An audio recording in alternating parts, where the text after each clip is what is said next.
And now for a taste of things to come.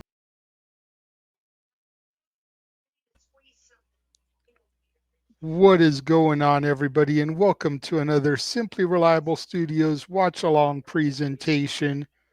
I am the color, actually, I'm the play by play guy of the NXT brand. I am the Renegade of Wrestling, JJ Williams, joined by my color analyst, Mr. Reliable Walter Cruz. And I see your son is already in the chat. What's going on, Jamboree? We're addicted to that game right now. I can see why you chose that name. That's like one of the funnest Switch games there are. But Hmm. not much. I'm looking forward to NXT tonight. We got some good stuff booked. I think it's only 4 matches, but who's to know what else is gonna happen? Like generally, what they say is gonna happen. There's always some other kind of segment or something that leads to. And just like we do impromptu topics, they do impromptu matches. So we'll see what happens. Yeah, exactly. That's why we always put in the description card subject to change. We only know about a little bit, but like you said, there's probably going to be some kind of backstage interaction, some kind of shenanigans that lead to some kind of quote unquote impromptu match. So, hmm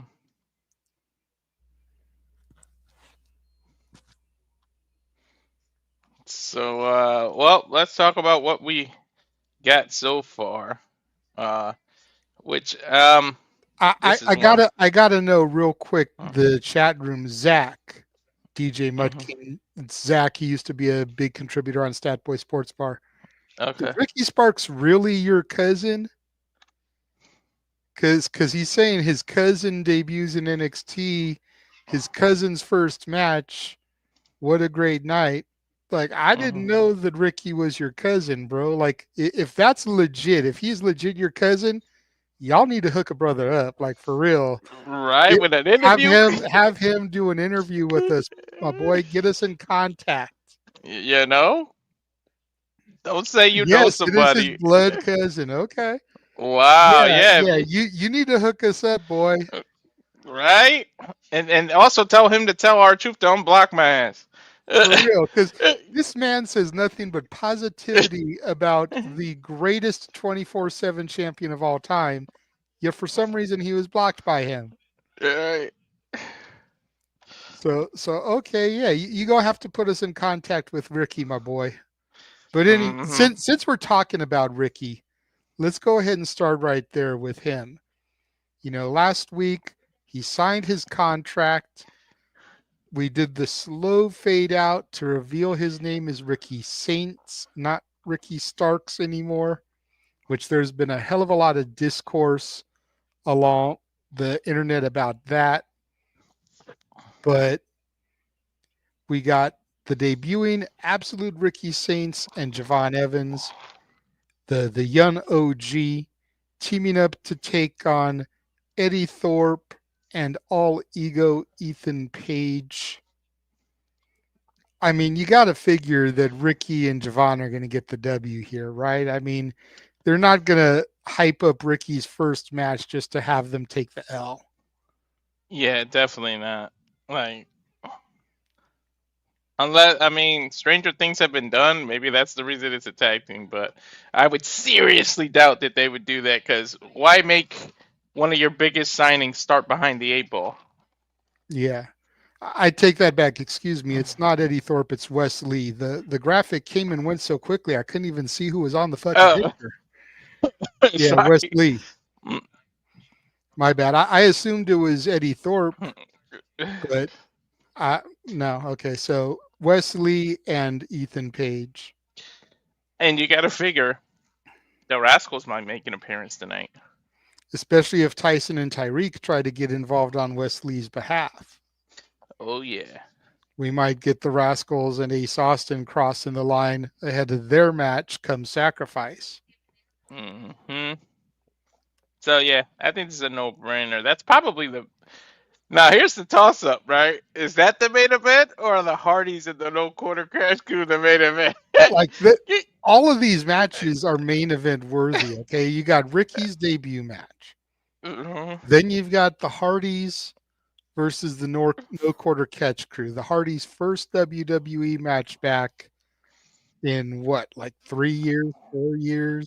When did mhm. they move? I think right after I think 2021. Yeah. It had to have been like 2021, 2022, because I remember Yeah. having gotten back into WWE and Jeff was still there. And then there was Mhm. that whole report about how he left through the audience in the middle of a match. I think it was at a house show Mhm. and just like left the company that way. But I was watching at that point, so it has to be the last 3 to 4 years. Matt had already been gone, but their first match back, and they're taking on the No Quarter Catch Crew team, Tavion Heights and Myles Borne. Non-title, non-title. Let's make sure we stress that. I still think we're building to the Hardys versus Fraxium for titles, but um, I'm this again seems like a no-brainer to me. Like the Hardy Boys, the Hardy Boys in their first match back in 4 years easily could be the main event here. Mhm. They already have released brand new Hardy shirts on WWE Shop Did because they? they're TNA contracted superstars. You know So what's funny? What's funny? I just bought a Jeff Hardy shirt off TNAmerch.com. mm, yeah, but I to did. my knowledge, that's the first time a TNA contracted star has had merch on WWE Shop. They're not going to have them job. Mm-mm. Damn, they didn't even give Joe Henry that kind of treatment. Well, if the rumor I'm hearing is true, the Hardys just signed a Legends deal, so that's why. Oh, okay, okay. So That makes sense. then you've got the women's North American title match, could be the main event because it's a championship match. Stephanie Vaquer, the new champion, in her first defense against Karmen Petrovic. I love Karmen, but she's just being fed to Stephanie here. And why doesn't Fallon Henley get a rematch? Why does Carmen? Well, I mean, I know she won the match, but I have a uh, feeling if she's gonna get a rematch, it's gonna be at Roadblock. It's gonna be at a major event, not on a, for lack of a better term, a wasted TV episode. mm-hmm, that's She'll true. she'll Plus, get to run it back at Roadblock, and then she'll yeah, officially be in Stephanie's rear view as they start to head towards Stand and Deliver. I wouldn't mind being in Stephanie's rear view, but that's neither Okay, that here or there. see, you can say that shit freely. Your wife ain't in the hotel with you. Exactly. She might be in the chat though. How long of a drive is it from your house to that hotel? 45 minutes. Hey, Mhm. she can still get there before the end of the stream just to Right? beat you up. See, look, there she goes. Say her name and she appears. I'm still watching, damn it.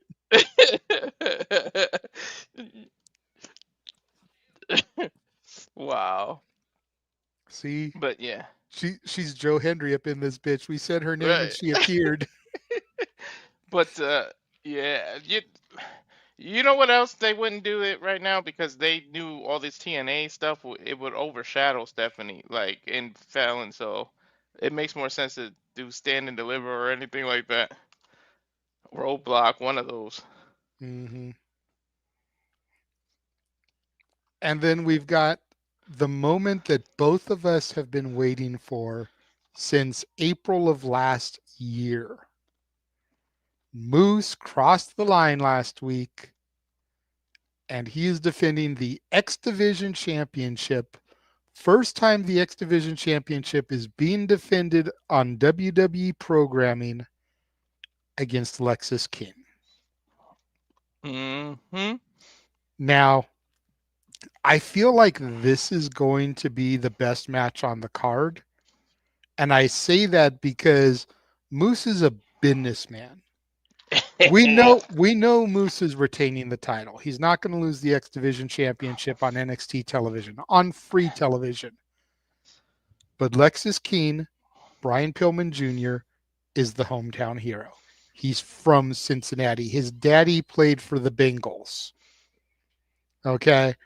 So Moose is going to make Lexis look like $1 million.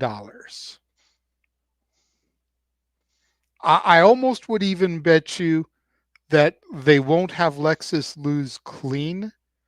They'll use the system, probably JDC, to come in and help keep Moose safe. That way they keep Lexis looking strong since he's still the Heritage Cup champion. I don't think they'd bring the whole system out, but since JDC has already crossed the line and JDC has been defeated by Lexis, I could see JDC coming back to help Moose retain the title. Daniel, like, we appreciate it, but that wouldn't make no sense when they're trying to build Oba and Moose to have them lose before that'll be reverse booking. Yeah, especially since we already know at Roadblock, well, I don't think it's been announced yet, but at Roadblock it's supposed to be title for title. That's, if my sources are correct, that was announced at the TNA tapings. Because we know Oba crossed the line. We saw him there live this past Thursday. They did the rest of the tapings the following night on Friday. And the results that I read from that match gets announced there, that at Roadblock it'll be title for title, Moose versus Oba. Oh, wow. That might, it was funny I had to leave Saturday shenanigans a little early. My brother sent a PayPal and asked, who do we think would be the first person to win the title from the other company? That might be it right there. No, I think it's going to be some kind of schmozzy finish because they don't want Oba to eat the L and they don't want Moose to lose the title. Plus, I know the X Division isn't about weight limits, it's about no limits, but Oba is not an X Division style wrestler. Nope.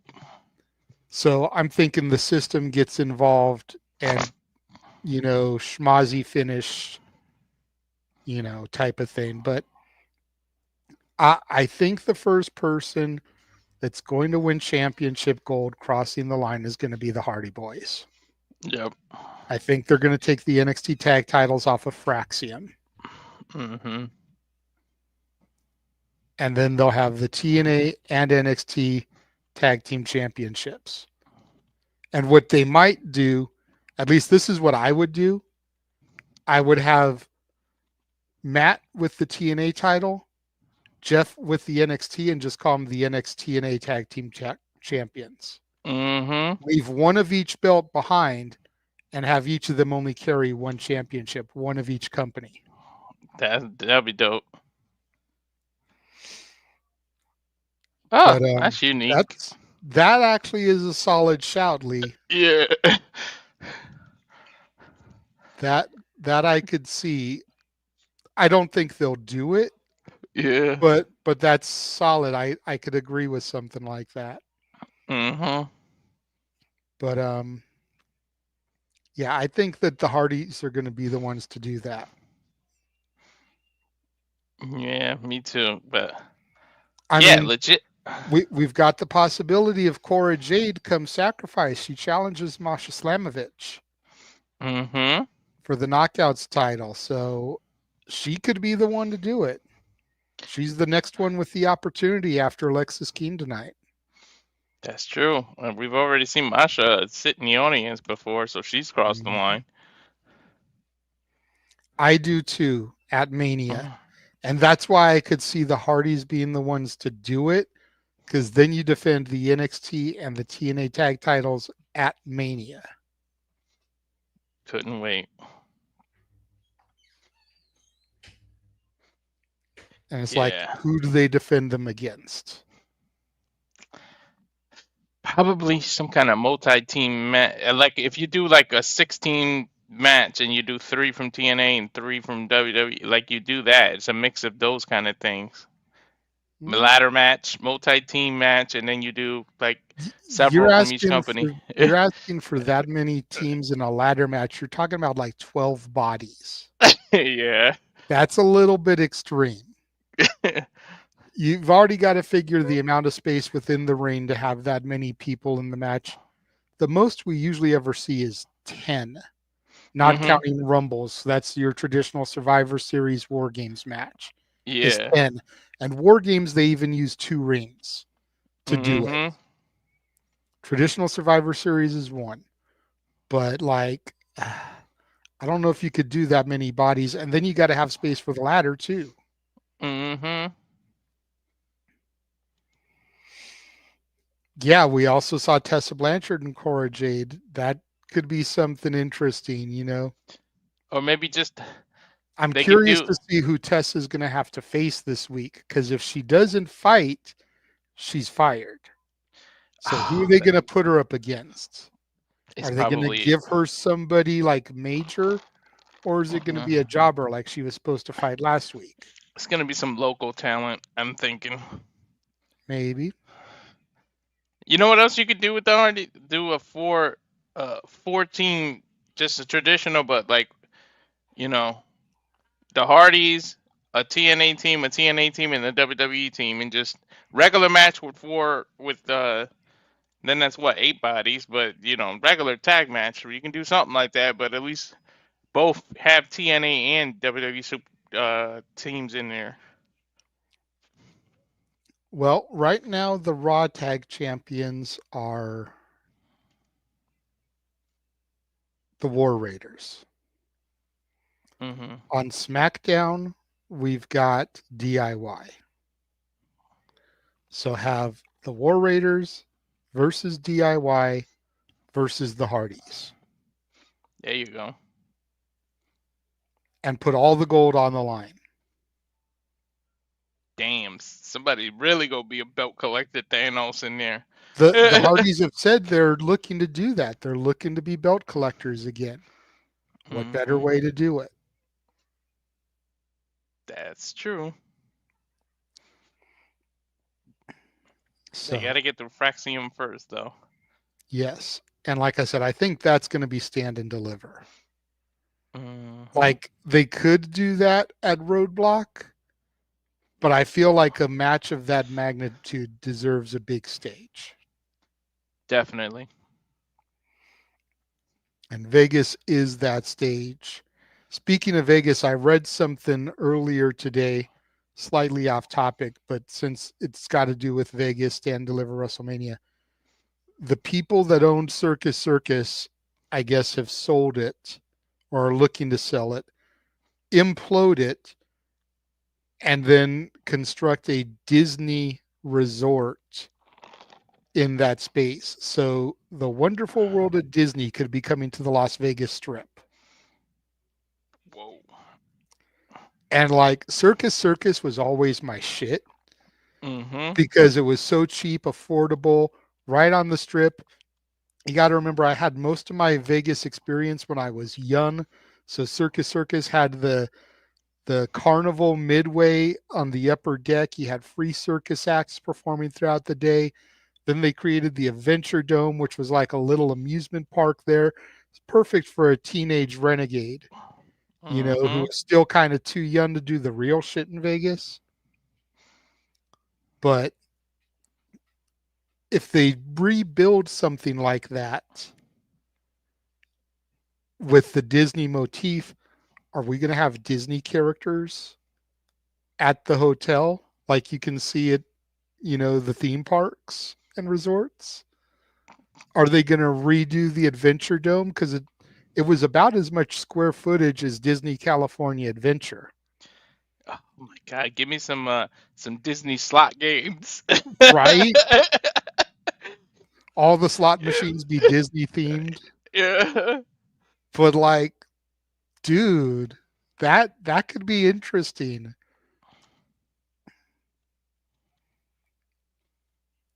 That would be. Oh my God! Like a goofy slot machine. Hmm.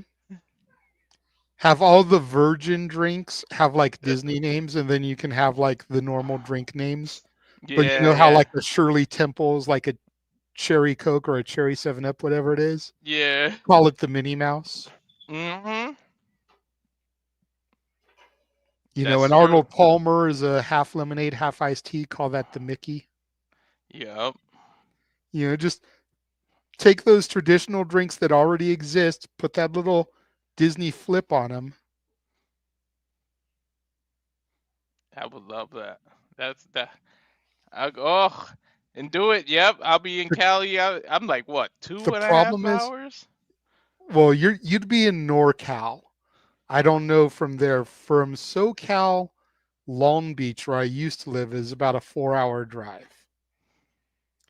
From where I used to live to where I am now, depending on traffic, is about an hour and a half to a 2 hour drive. So you probably about 2.5 hours from where I live now, three Mm, tops.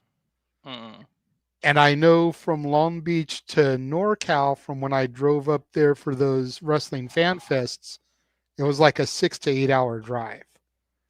So you're probably like a good 4 to 5 hour drive from NorCal, mm. depending on where in NorCal you are, or Yeah, will be, I guess I should say. So, I'm like a half hour away from Sacramento Airport, so that's probably like an hour flight. Not even. yeah. But the $1 million question is, you know, Circus used to be affordable. It used to be like $30, $40 a night. You know, Mm-hmm. if it's a Disney resort, it ain't gonna be that cheap. Nah, it's gonna be super expensive. So will it even be worth it is the $1 million question. Yeah. And then Disney resorts are usually private. They're usually Mm-hmm. only exclusive to the people that stay there. But Vegas, anybody can walk in off the street to the hotels and gamble. So what's the Yeah. exclusivity going to be? You know, that's something else to think about. So I'm curious to see if that ends up being true, what ends up happening and how it's handled.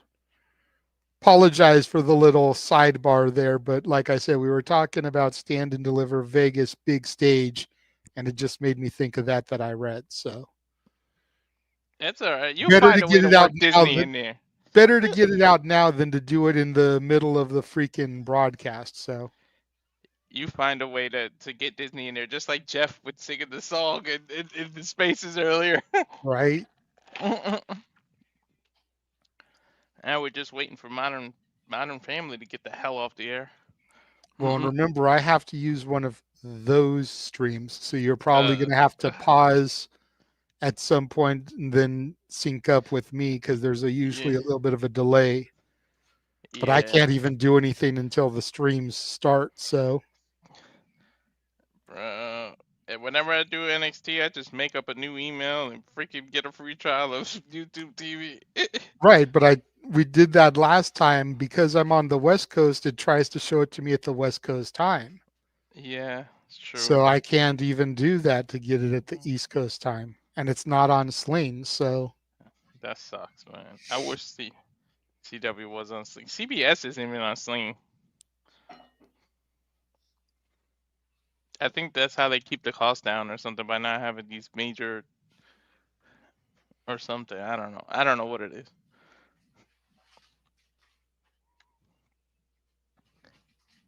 Longest 4 minutes ever though.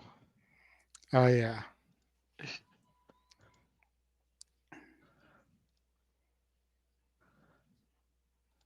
Sheesh. But yeah, I like kind of like that idea of the Disney. But you're right. If it's private and anybody can walk up the street, I don't know what they're gonna do now. Hmm. And that's probably like a 4 or 5 year plan. I don't think it'll be. Then again, it's Disney. They'll probably have that sucker up so fast. Yeah, depending on what the date is to implode, Mm-hmm. it probably would take about 1 to 2 years to get everything up.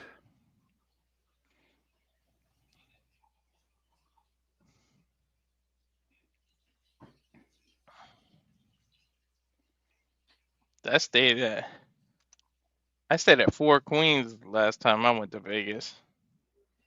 Yeah, last time I went, I stayed downtown as well. I don't remember what the hotel was. It might have been the Four Queens, Hmm. but I remember staying downtown.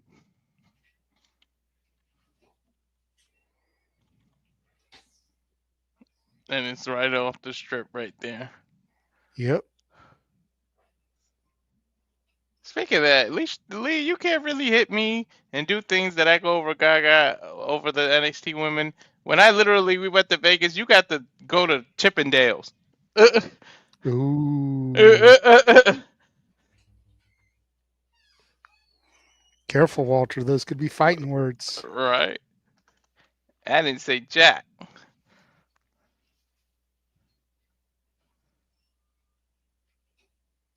What's saying the Hulu? If yeah, but you can't just get basic Hulu. You got to get Hulu Live, and I'm not paying for Yeah, exactly.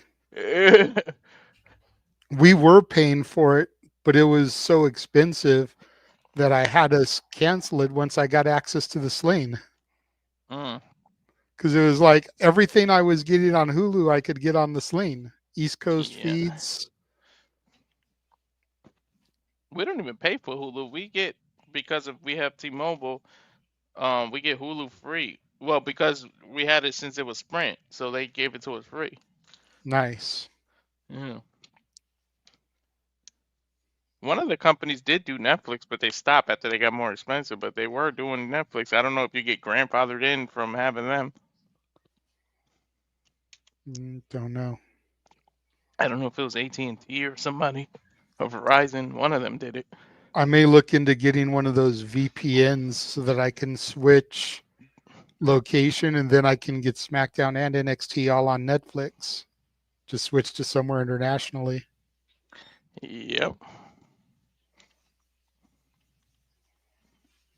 All right, it's 5 o'clock. Let me see what's going on here.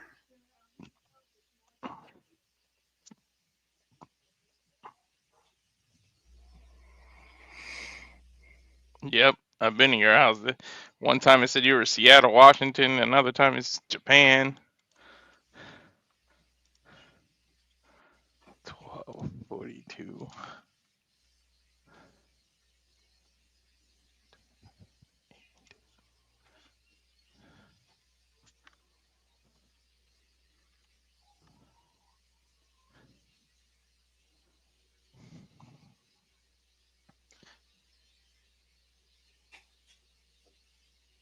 And we just get the feed now.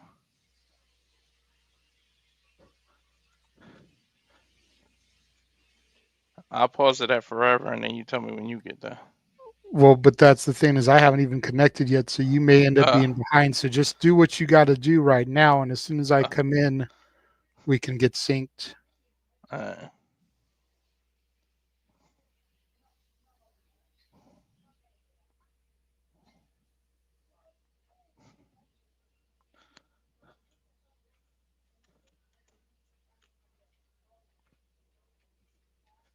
Cincinnati looking beautiful. I like these sky views that they show. Right? These drones, man. They starting with Ricky Saints giving some depth to Javon Evans, Okay. showing when they arrived earlier. There's Ethan Page and Wesley. Wow, they actually arrived together. And then of course Trevor and Trice are behind them. There's the Hardys.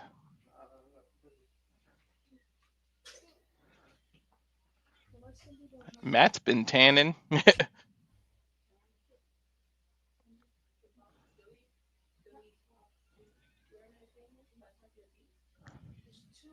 Wonder how Corey Graves feels about Carmella being not renewed. I wonder if it was a punishment to him after his speaking out about the way he No, felt. I didn't even think of that.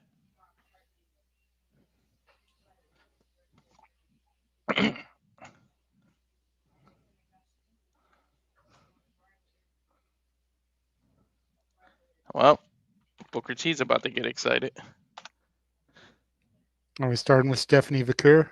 Mm-hmm. You know what he does when that move is hit. Oh yeah, man. Uh,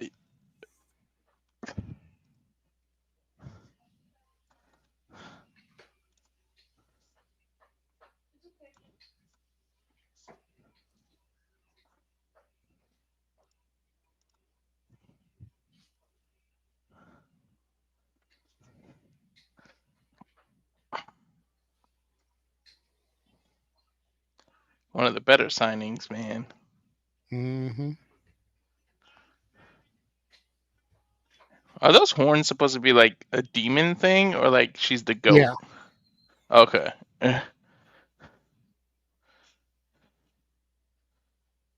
How the hell did this dude pull off Karmen Petrovic? Storyline. I know, but still, what the hell? We've seen storylines turn into real life stuff. If this happens, I'm gonna lose a little respect for Karmen. A. The heart wants what the heart wants. Who cares? I'll actually be afraid of her. She's karate in real life and that damn sword. Hmm. Better not fuck up.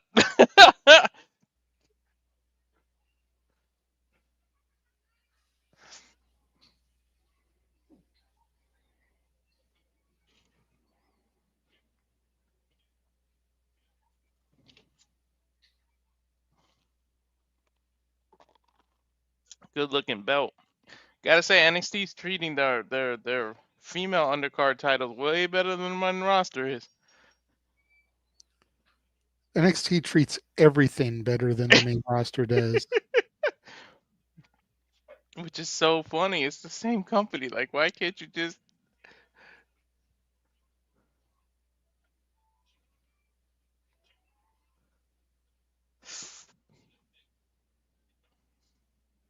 There we go. Bell rings.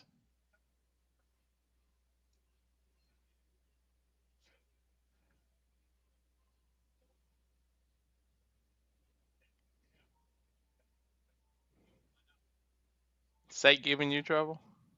Hmm. Nice takeover by Steph into a crossface. No, what the hell is that? Nice unique cover.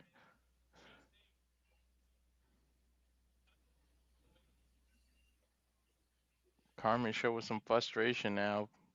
Back to the feet, collar elbow tie up. God bless these cameramen or women. You know, you think WWE superstars have the best job in the world? Damn it, the cameramen do. Right. Especially in NXT. I will not disagree with you there.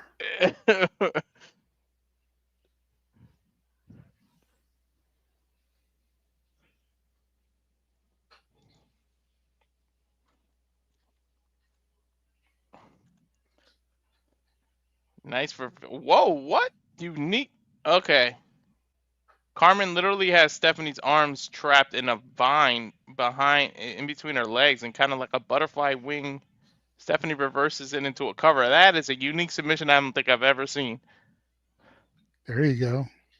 Stephanie reverses into the Mexican surfboard Eddie Guerrero made famous.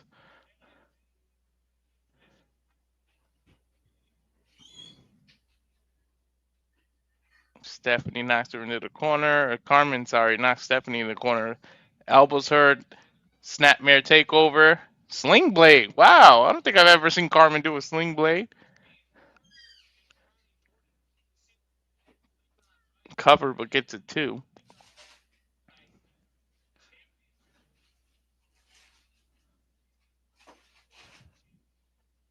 Nice martial arts kick by Karmen. Takes her down, comes off the rope. Knee to the chest. Ah, she caught Stephanie hard. Cover one, two. Stephanie kicks out. That was a hell of a knee. Ah.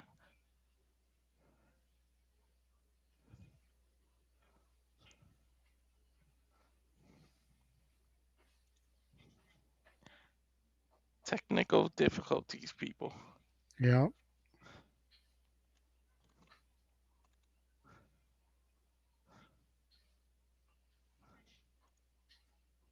Watch what? Huh? Oh, the camera comment. Uh, into the cover by Stephanie. Gets a 2 count. I don't know if I like Stephanie more in the green or in the red, but damn. The red. Yeah. Stephanie's got Karmen in the corner and just keeps dragging her foot across her face. Runs to the opposite side. Ooh! Nobody home. Karmen. Oh! Double knees to the chin. A code breaker, basically. Now Karmen dives to the outside on Stephanie. And we're getting our first commercial break. Fuck television. Not going to keep count tonight. It's only fun when it's Noah. Exactly. Oh, actually, it's restaurant quality picture in picture. Goddamn progressive commercials. I don't know how Noah keeps up with the little square. Like, it's hard for me to like even see what the hell's going on. Right. But he does call it still. I try to. The problem is the audio from the commercial usually distracts me. That's what it is to me. My brain, that it distracts the hell out of me. Karmen acting a little heelish, not obeying the rules, the ref 5 count. Now banging Stephanie's head against the turnbuckle 4 times. Karmen putting on a showing. Guess this pairing is working for her. She's got a little bit of a new attitude. Tries to go to the next corner, but Stephanie able to block. Runs and charges into Karmen, but she gets a clothesline for by Karmen. Goes into a cover, gets a 2 count. Karmen is actually holding her own here. I didn't think she would get this much offense. I guess with just 4 matches, everybody's going to get good timing. Well, either that or you got to figure Stephanie is going to try to make her look good. Yeah. I mean, that's probably why she was brought to NXT. Mm-hmm. Throws her into the corner, but follows her with some knees. Karmen is really bringing it to Stephanie. Does it again. The opposite. This time Stephanie reverses it. Schoolgirl, 1-2. Gets the 2 count. Waist lock from behind. She's trying to do a German suplex, but Karmen grabbing her arms. Turns it around. Irish whip. Splash by Stephanie. Reversed by Karmen into a 2 count. And then, oof. Nice forearm by Karmen. Lays Stephanie out. Climbs on top of her and starts doing the 10 punches. Actually, elbows.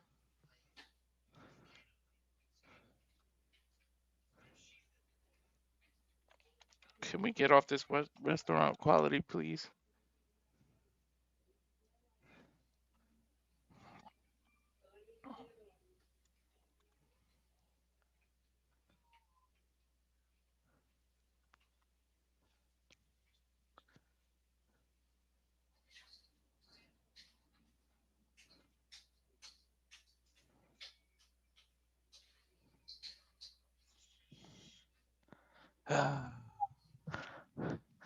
I know we hate the Discord, but we might have to do it that way.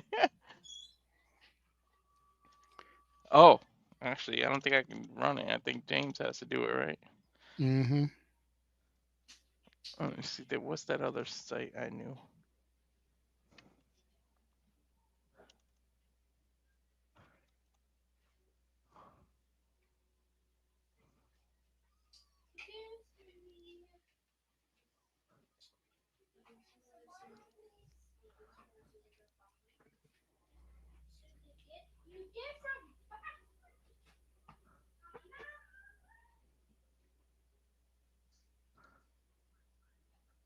It's not letting me pick WWE.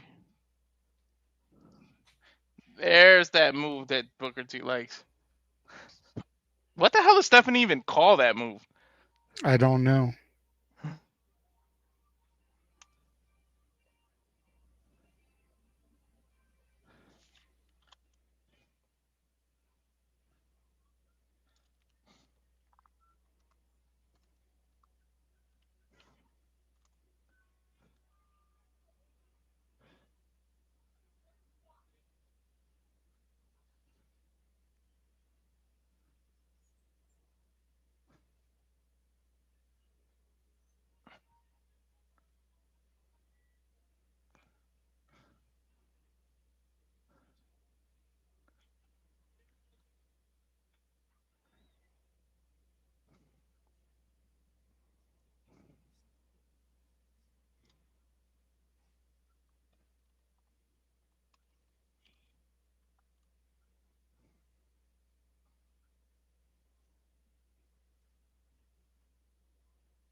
Crowd chanting, "Let's go, Stephanie." Stand by, folks. We're sorry we got technical difficulties.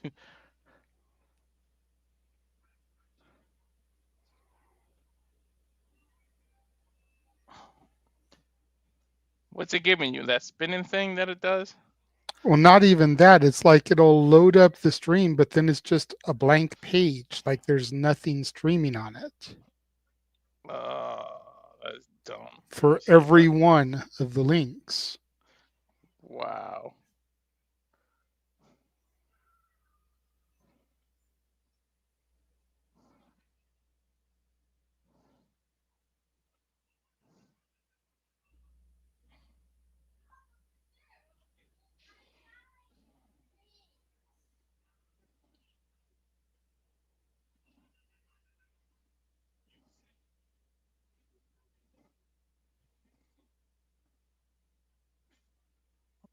Oh, I can't get it either. It might be the site is open up.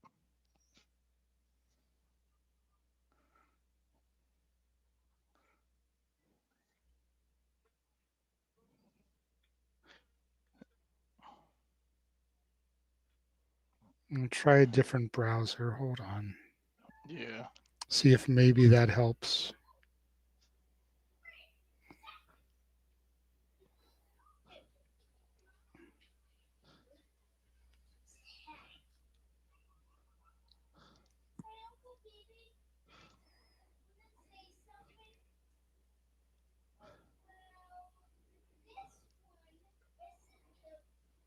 Maybe if you click it the link-wise way that I can do it, it'll probably load on you. Try to click the link I sent.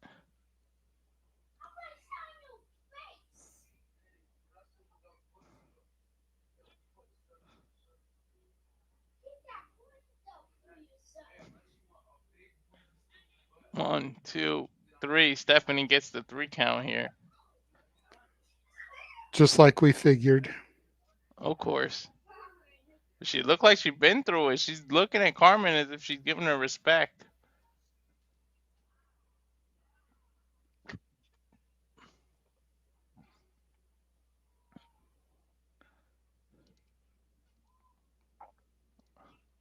See if there's any aftermath shenanigans.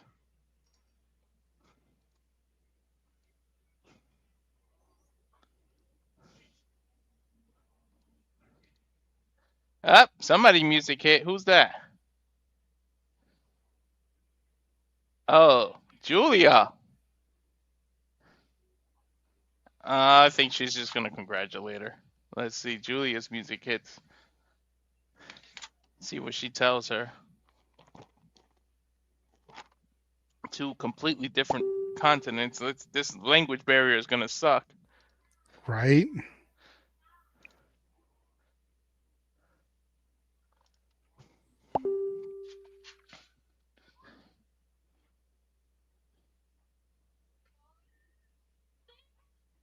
He said, "Congrats, Stephanie."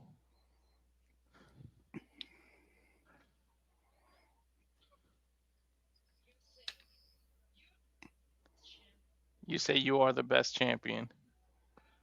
Uh-oh. But you're not. I am. She points to her women's championship. I mean, Which one? technically, The La Primera, which is the first, but she said it means champion of champions. Okay, Julia says. Why don't we find out who the best champion is? Holy hell, did Julia just challenge Stephanie? sounds that way. You're on, my friend. Title for title, champion for champion. Holy shit! At Roadblock? They didn't mention it. They just said they're gonna do it. And then Booker T says we gotta talk to Ava. I'm assuming they're gonna do that at Roadblock. Holy shit, title for title. Uh, they're showing us and Tito and his daughter here. Ariana Grace.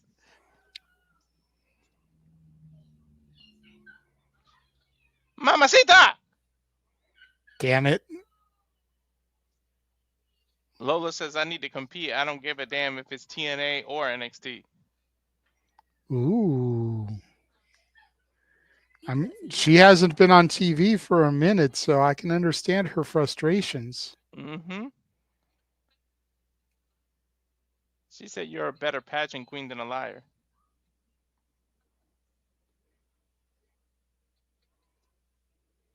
She said, how about you versus Queen and then MMA, unless nobody in your family ever taught you to fight? The Cobra almost came out of Santino, but he calmed it down. Damn it. Lola said, I'll see you tonight. They're going to book Grace versus Lola Vice tonight on NXT. Oh, shit.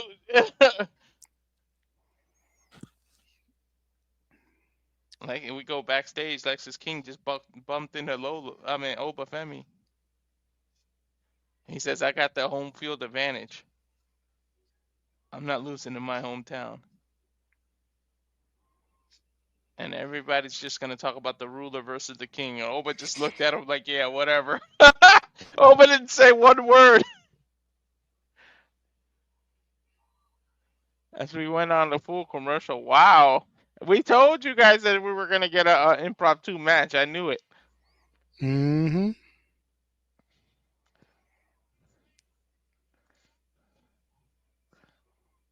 That's probably what's going to probably happen. I can't believe that they're doing that fast.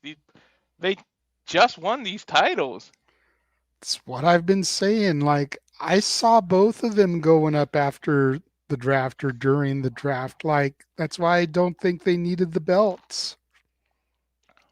You're going to I end think up so. giving them a short run, which cheapens the title. I think what you said earlier about the other one, about Moose and Oba, something might happen where Julie and Stephanie keep the belt. Like, somebody's going to interfere. Jada Parker or somebody. They're not Jordan going to Grace. let Yeah, Jordan Gray. Somebody's going to not let that. Or Cora Jade, something. There's no way they're going to let somebody unify the title. Then pretty much you're saying the North American champion. You're going to unify it that fast? Unless you have somebody defending both titles all the time.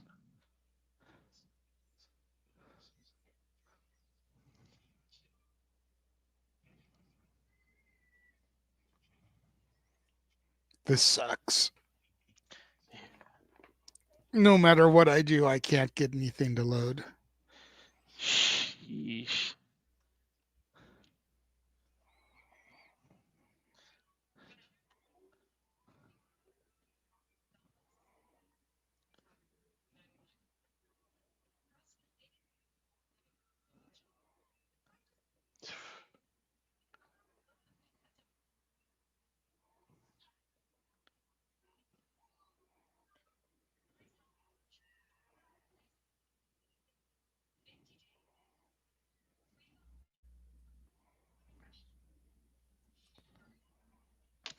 I don't even think, even if I tried it, I think because he's the host, I can't share Discord.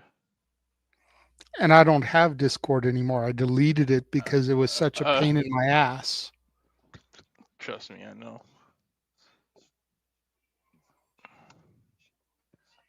It really was too.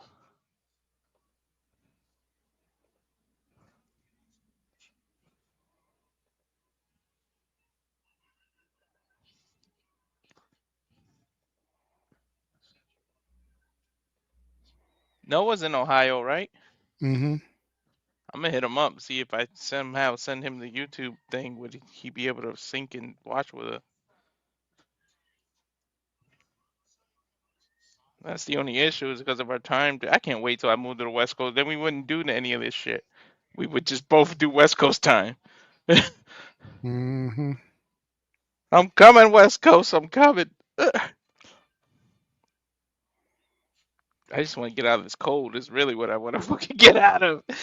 You're walking around 55, 60, 70 degrees in September and October. I'm fucking 74 negative. right now. 74 right now.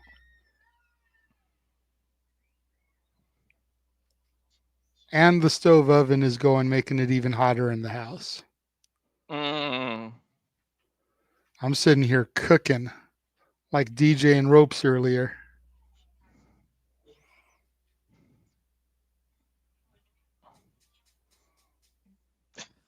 No one might be coming to the rescue. Poor guy. The one he can't ever get a break.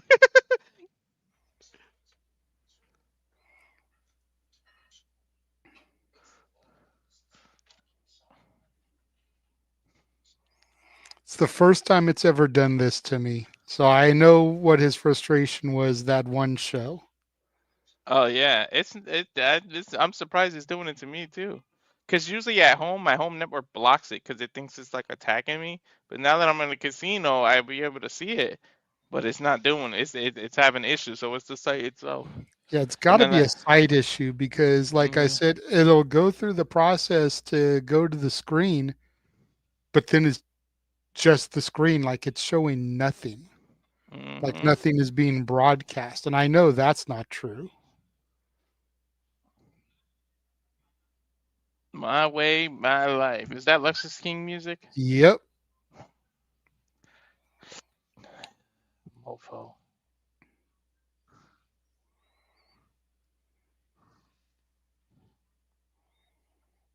It's like if he comes and bails out, I'll stick around, but I'll just react to what you guys say. And then Exactly. I'll watch it back at 8 o'clock my time.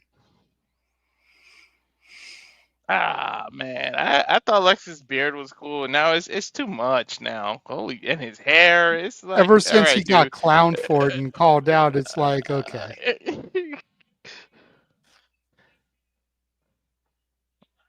I do like that he changed the rules to the cup, though. I always felt like something needed to do. I kind of wish they did that with Dar because he made it stale for a while. Like, I'm so glad that, dude, what happened to Dar since he lost this damn thing? I don't know and I don't care. Noam Dar was the worst part of the metaphor. He's the reason why I never liked them. And I was able to enjoy the girls and even Oro Mensa a lot more once he became a non factor. hmm The girls got over big time in his absence. Yep. I mean, look how many times they've been in the main roster already. Exactly. And Lash was in the Rumble. That wouldn't have happened with Noam still there. Nope.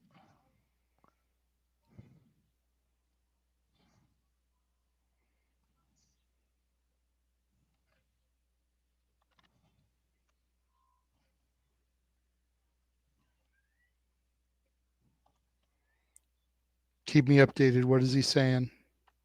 He's getting ready. Okay.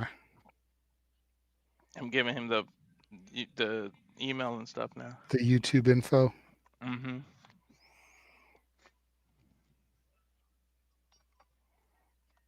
By the way, I gotta remember to cancel this shit after today before they charge me. They give you 10 days. It's been a week now.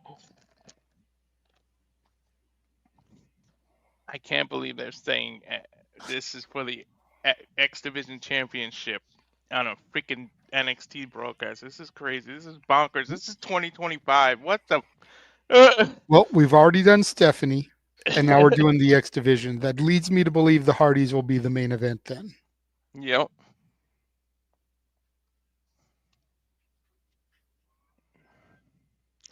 Lexis King being introduced right now. Holy fucking 2025, man. Ever since Vince is gone, like that anything can happen is truly, truly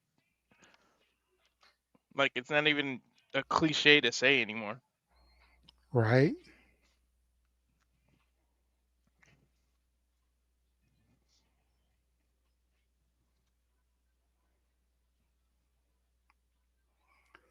Like, how many times last year did we say that something was not on our bingo card? Really. To the point WWE started saying it now. If that's not in bingo card wrestling, it's like take full ownership of that.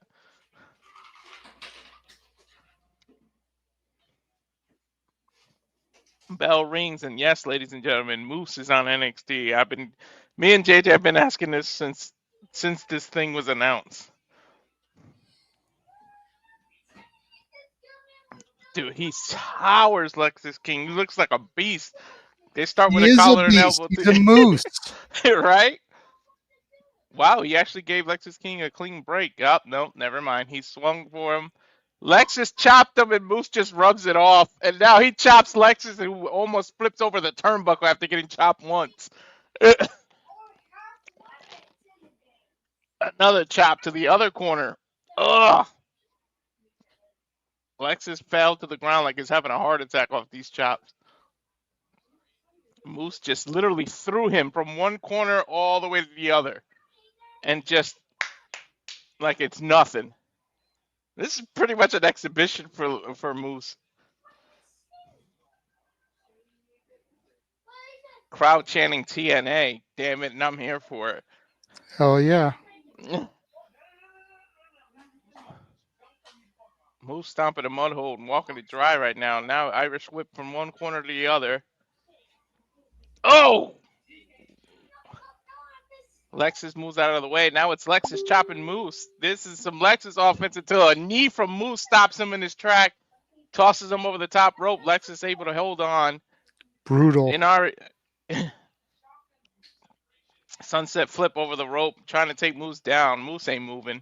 That's a brick wall. He picks Lexis off the ground by the neck. Throws him into another corner. Chops again. I don't know who's worse, Moose or Gunther with these damn chops. Fair point. Probably going to go Gunther. Yeah. Lexis King got sat onto the turnbuckle. Moose ran and hits a dropkick from the ground all the way to the top rope and knocks Lexis King over the turnbuckle. I think we're going to go either picture in picture or full commercial. Holy shit, Chance and CW is editing it. Of course they are. They have to. Yeah. It's network television. CW definitely like a kid network. I remember that. I used to watch Static Shock on CW.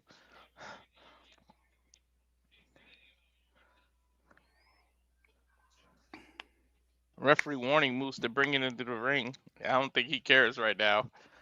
No, he's just trying to embarrass Lexis, especially after what he did to JDC.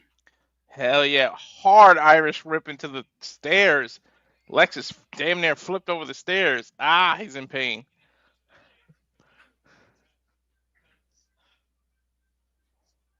That's what I'm getting to, yeah.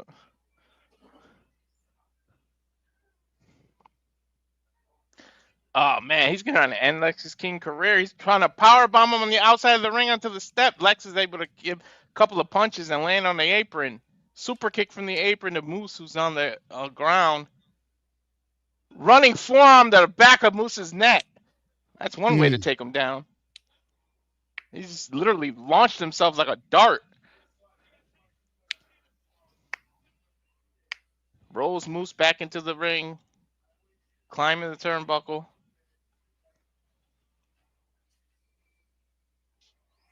Oh, went for a clothesline. Moose caught him kind of into the rock bottom. Well, basically the bookend in front of Booker T. And Booker T saying, I'm loving it. Oh, yeah. Moose pulled out the bookend. Beautiful Uranagi, I'm sure. Mm-hmm. Make sure you check backstage, see if Noah's here. Keep your eyes peeled. Yeah. We should get the beep, right? Well, I'm not in the producer side. I'm in the non-producer side right now, so I won't hear anything. That's why I'm saying to you, because I can't do it myself. Okay. Yeah, I'm doing a nice kick. Kind of like the ick kicks by Lexis King. And then he runs. Holy shit! Backdropped onto the ramp. The ramp is connected to the ring. That was hard. This is like the TNA type ramp. Lexis landed hard. Referee checking on him. There's like no audio going on, so the crowd must be saying, oh, holy shit again. Probably. Mm-hmm. Ah, man. Moose literally, he fell hard. He ain't moving.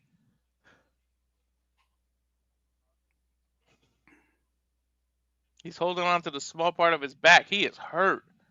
The camera, he might be really hurt because the camera's just focusing on Moose right now. He landed hard on that ramp.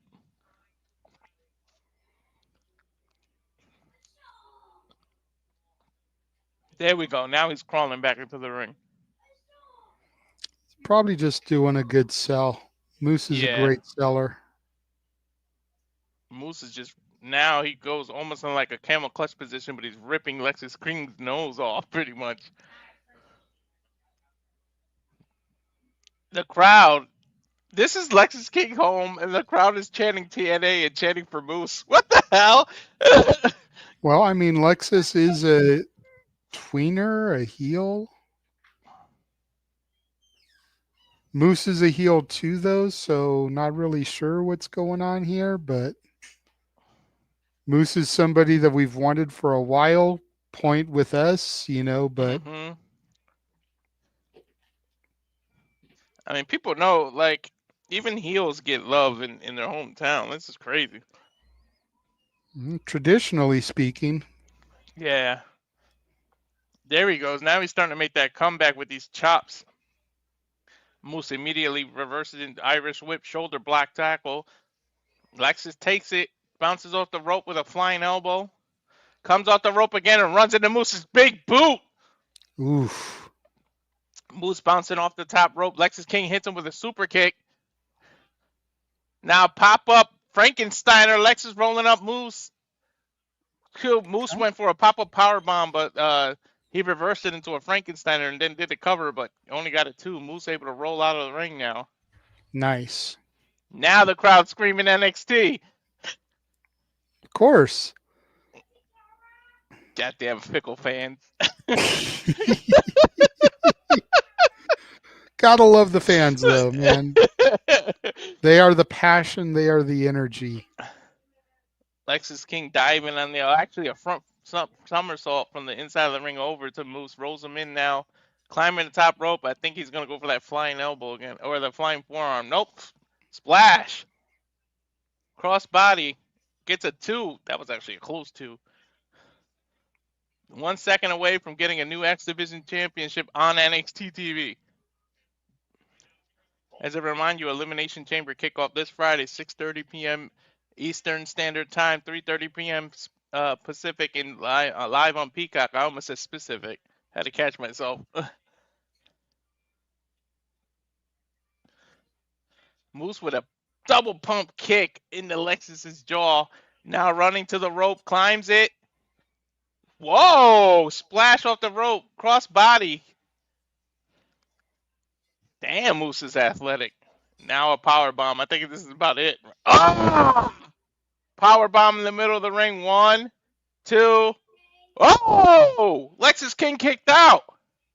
I thought it was over. Moose did too. Moose has got a crazy look on his face as they go to the replay of the running turnaround splash. Or Moose crossbody, got to be I should wondering say. what it's going to take to put Lexis King away at this point. That's exactly what his face is saying. Like I said, this is going to be the highlight. Moose is going to make Lexis look like $1 million. I said that at the outset, bro. He's doing it. He's definitely doing it. Because we all know that Lexis is not walking out of here with the X Division title. But Moose needs to make Lexis look good in his hometown. Thank you, Sharpie J. We appreciate that. Thank you. Finally, Jarrett. Somebody on Jarrett. Twitch that's not a bot. So I'm like, share it with your friends. Yeah. Let people know that we're here. Mm-hmm. Noah said he's here, he's in, and he'll join after the match. Okay. He'll join during the commercial. You know how it is. Yes.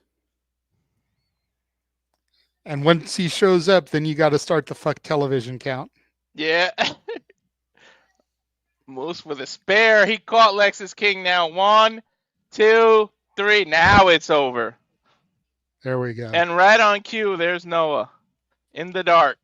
Say his name and he appears. There's Wait so a minute. much Wait a minute. There's so much I could say right now, but I'm gonna let Obafemi speak first because Obafemi Moose are in an NXT ring, and then I'll get on my ranting side, and then I'll get on my good side here afterwards.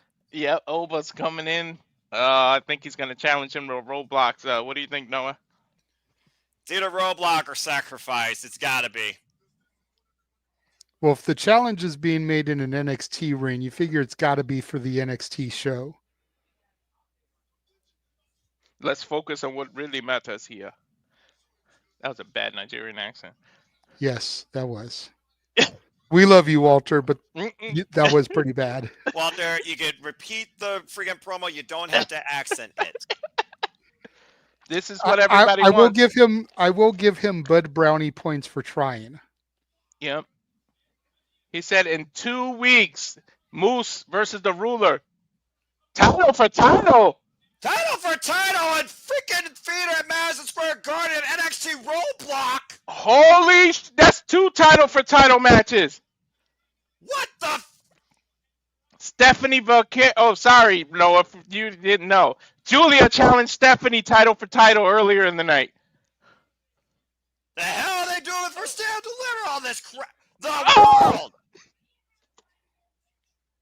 I did hear that right. He said title for title, right? That is correct. So, ladies and gentlemen, to retort at Roadblock, you are not only getting Stephanie Vaquer versus Julia for the NXT Women's North American and the NXT Women's Championship, winner takes all. You are now also getting Moose, the current X Division champion, versus Oba Femi, the current X Division champion, winner takes all as well. Not at Stand Deliver at Roadblock. What the fuck? Took the words out of my mouth. Roadblock is going to be a solid show, yo. We've only got 2 matches. It And might end 4 up delivering more than Stand and Deliver. And 4 titles on the line. Yeah, in 2 matches. That is crazy. As Sean Spears talks about his group, talking about the envious dark nature found in each one of his members, including Izzy Dame. Well, we don't really care about Sean Evans. Go ahead and go on your rant that you were going to go on. Okay, let's see. We're over the hour mark, right? Or 50-minute mark. Okay, so... I done said fuck twice.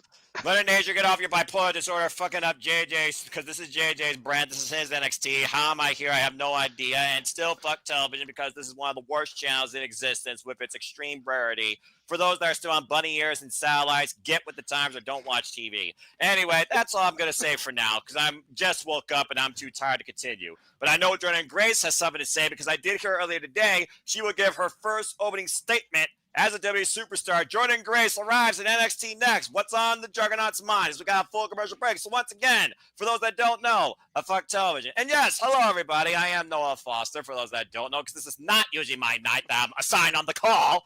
But apparently technology wants to be a fuck up, so they brought me in case of emergency. Bring the simple man.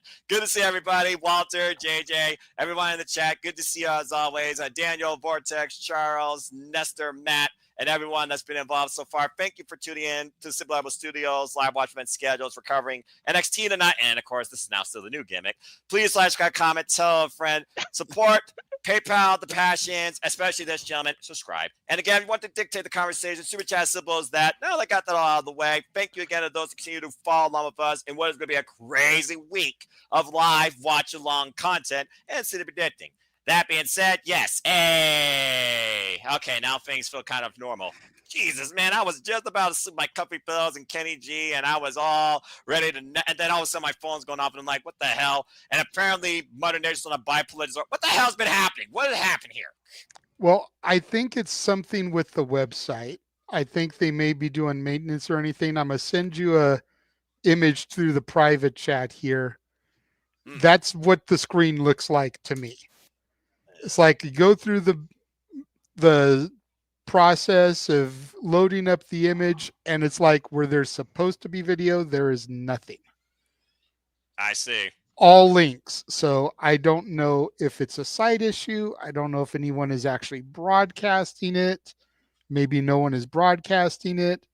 And that's why the links are dead. But that's what's happening to me. And it's the first time it's ever happened to me with that website for NXT. So eventually all those websites, they get caught up because what they do is they host servers. And if the servers can't present the feed, then you get nothing. Sometimes the servers can present the feed to a certain degree on a delay, but at some point, if the big alls catch on, they cut the stream completely. So it wouldn't surprise me if on that server channel or all the server channels through that provider, they got caught red-handed. You might have to refresh, close the tab, reopen the tab, or go back to originally where it was, try to re-click, because they're constantly recycling those server links to make sure they can keep up with the feed before the bigwigs cut the strings. So yeah, your site got busted. That's why they changed the end of what comes after the dot so many times. Yeah. They change it so they don't get caught. Yeah, Well, I even unfortunately- changed and tried on different browsers to see if maybe Yeah. it was just a Google Chrome issue, but Nope. it didn't work on any of my browsers. I even tried it on my telephone. Yeah, Didn't work. That's not a certificate issue. That is definitely the internet. I don't know, it's FCC or something else. That's somebody catching up to them and busting them red-handed. So it is what it is. I'll just react to what you guys say, and then I'll go back at 8:00 Pacific and I'll watch it on my television screen. So Well, I mean, one, the things I do for friends, and I'm a team player, so all right. And plus, it's NXT, so I mean, also. Walter was doing a pretty good job calling the action of professional wrestling, something I've never heard him do before. Yeah, Look I've at heard you, him Mr. do Step Up. UFC, but I've never heard him do play-by-play for the wrestling. Look at you, Mr. Step Up. I'm impressed. But it's always good to have a seasoned voice, if you will. Right? A professional. Y'all nice. I'm just a simple man. I just know how to segue and bring stuff together. I don't know how. I just must have watched it over the years. Like I was watching the chamber feed. Speaking of segueing and bringing stuff together, I got James in our space today with the something gimmick. That's brilliant. And it wasn't even him. Somebody else said it, and I waited. I didn't do it right away. Then they said it again. I was like, okay, I gotta do this shtick. So I did it. And he was like, "Fuck you." and then we got Jeff coming in singing Beauty and the Beast. Oh Lord, what the hell are you all been on today? I've been stuck in an office all day with practically nothing. I don't know, but Nothing. let me know what you get, because you and I, we're gonna have to sync up, because I'm sure we're not exactly. Well, right now I see the liaison of NXT, Ariana Grace, with Kalani Jordan, which looks like a shuttle. That was Ariana plane. Grace is That was going in to the be in plane action earlier. tonight, taking on Lola Vice. Impromptu added last minute. Lola wanted action, and Ariana Grace will be the one to give it to her. Well, also Jada Parker, who has been very much in Jada Parker's business. Oh, no, okay. I think that's Jada Parker in the background, isn't it? That was Jada Parker in the background, and let me know when it cuts away when they're about to throw fists, because it was about to get real on that bus real quick. Good grief. They just cut away, and Jordan Grace's theme is coming out. All right, and that should do us. So, yeah, it seems like action heating up continually in what is becoming the most progressively presented women's division right now across all professional wrestling, not named Stardom, as we got the juggernaut Jordan Grace out here, who made her intentions well known to last incredible 6-woman main event. She wants gold. Oh my God, guys! What if they add her to the unification title match and make it a triple threat? I wonder if With that's Ava what Rain, she's who gonna knows call out. at this point? She might just wait the winner, and she might be the one that stands delivered. Let's hear what's on That's the what I'm juggernaut's mind. thinking. And Walter, I'll let you go with the transcript. All right. All right, Jordan Grace. Welcome to WWE, by the way, officially. She can't even get a word in. The crowd won't stop chanting.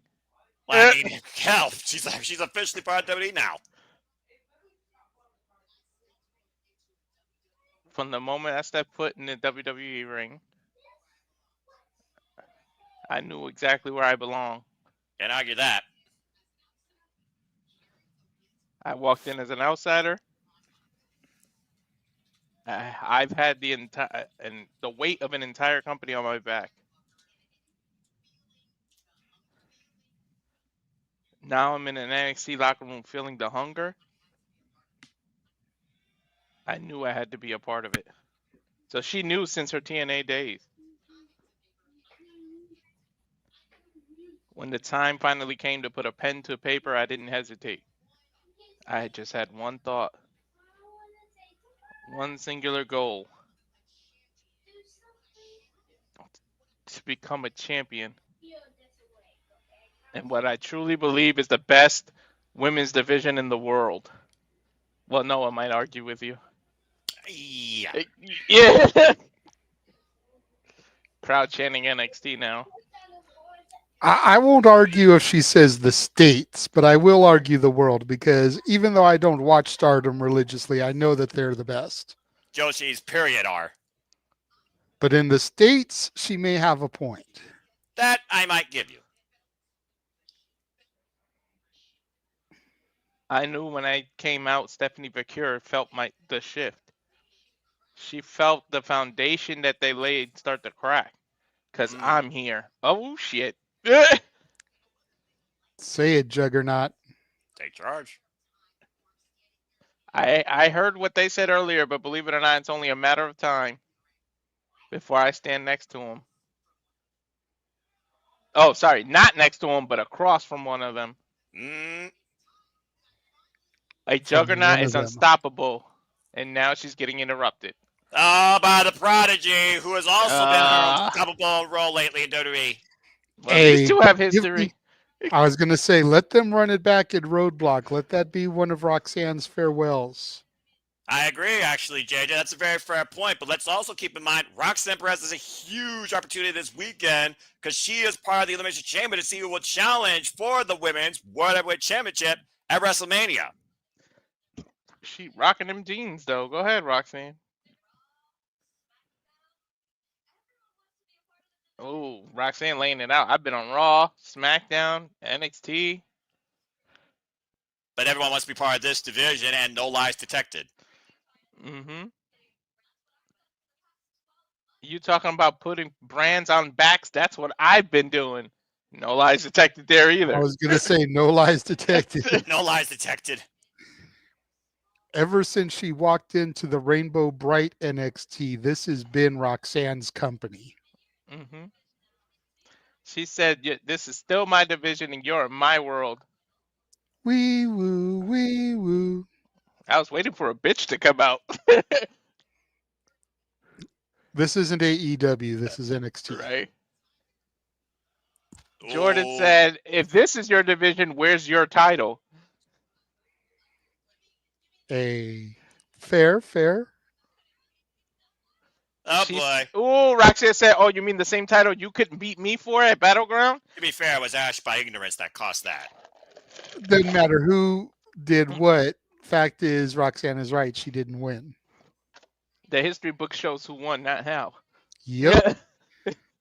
I was going to say, when I look up the results, it doesn't say Daimless Dana Brooke ran in and distracted Jordan Grace, preventing her from defeating Roxanne Perez.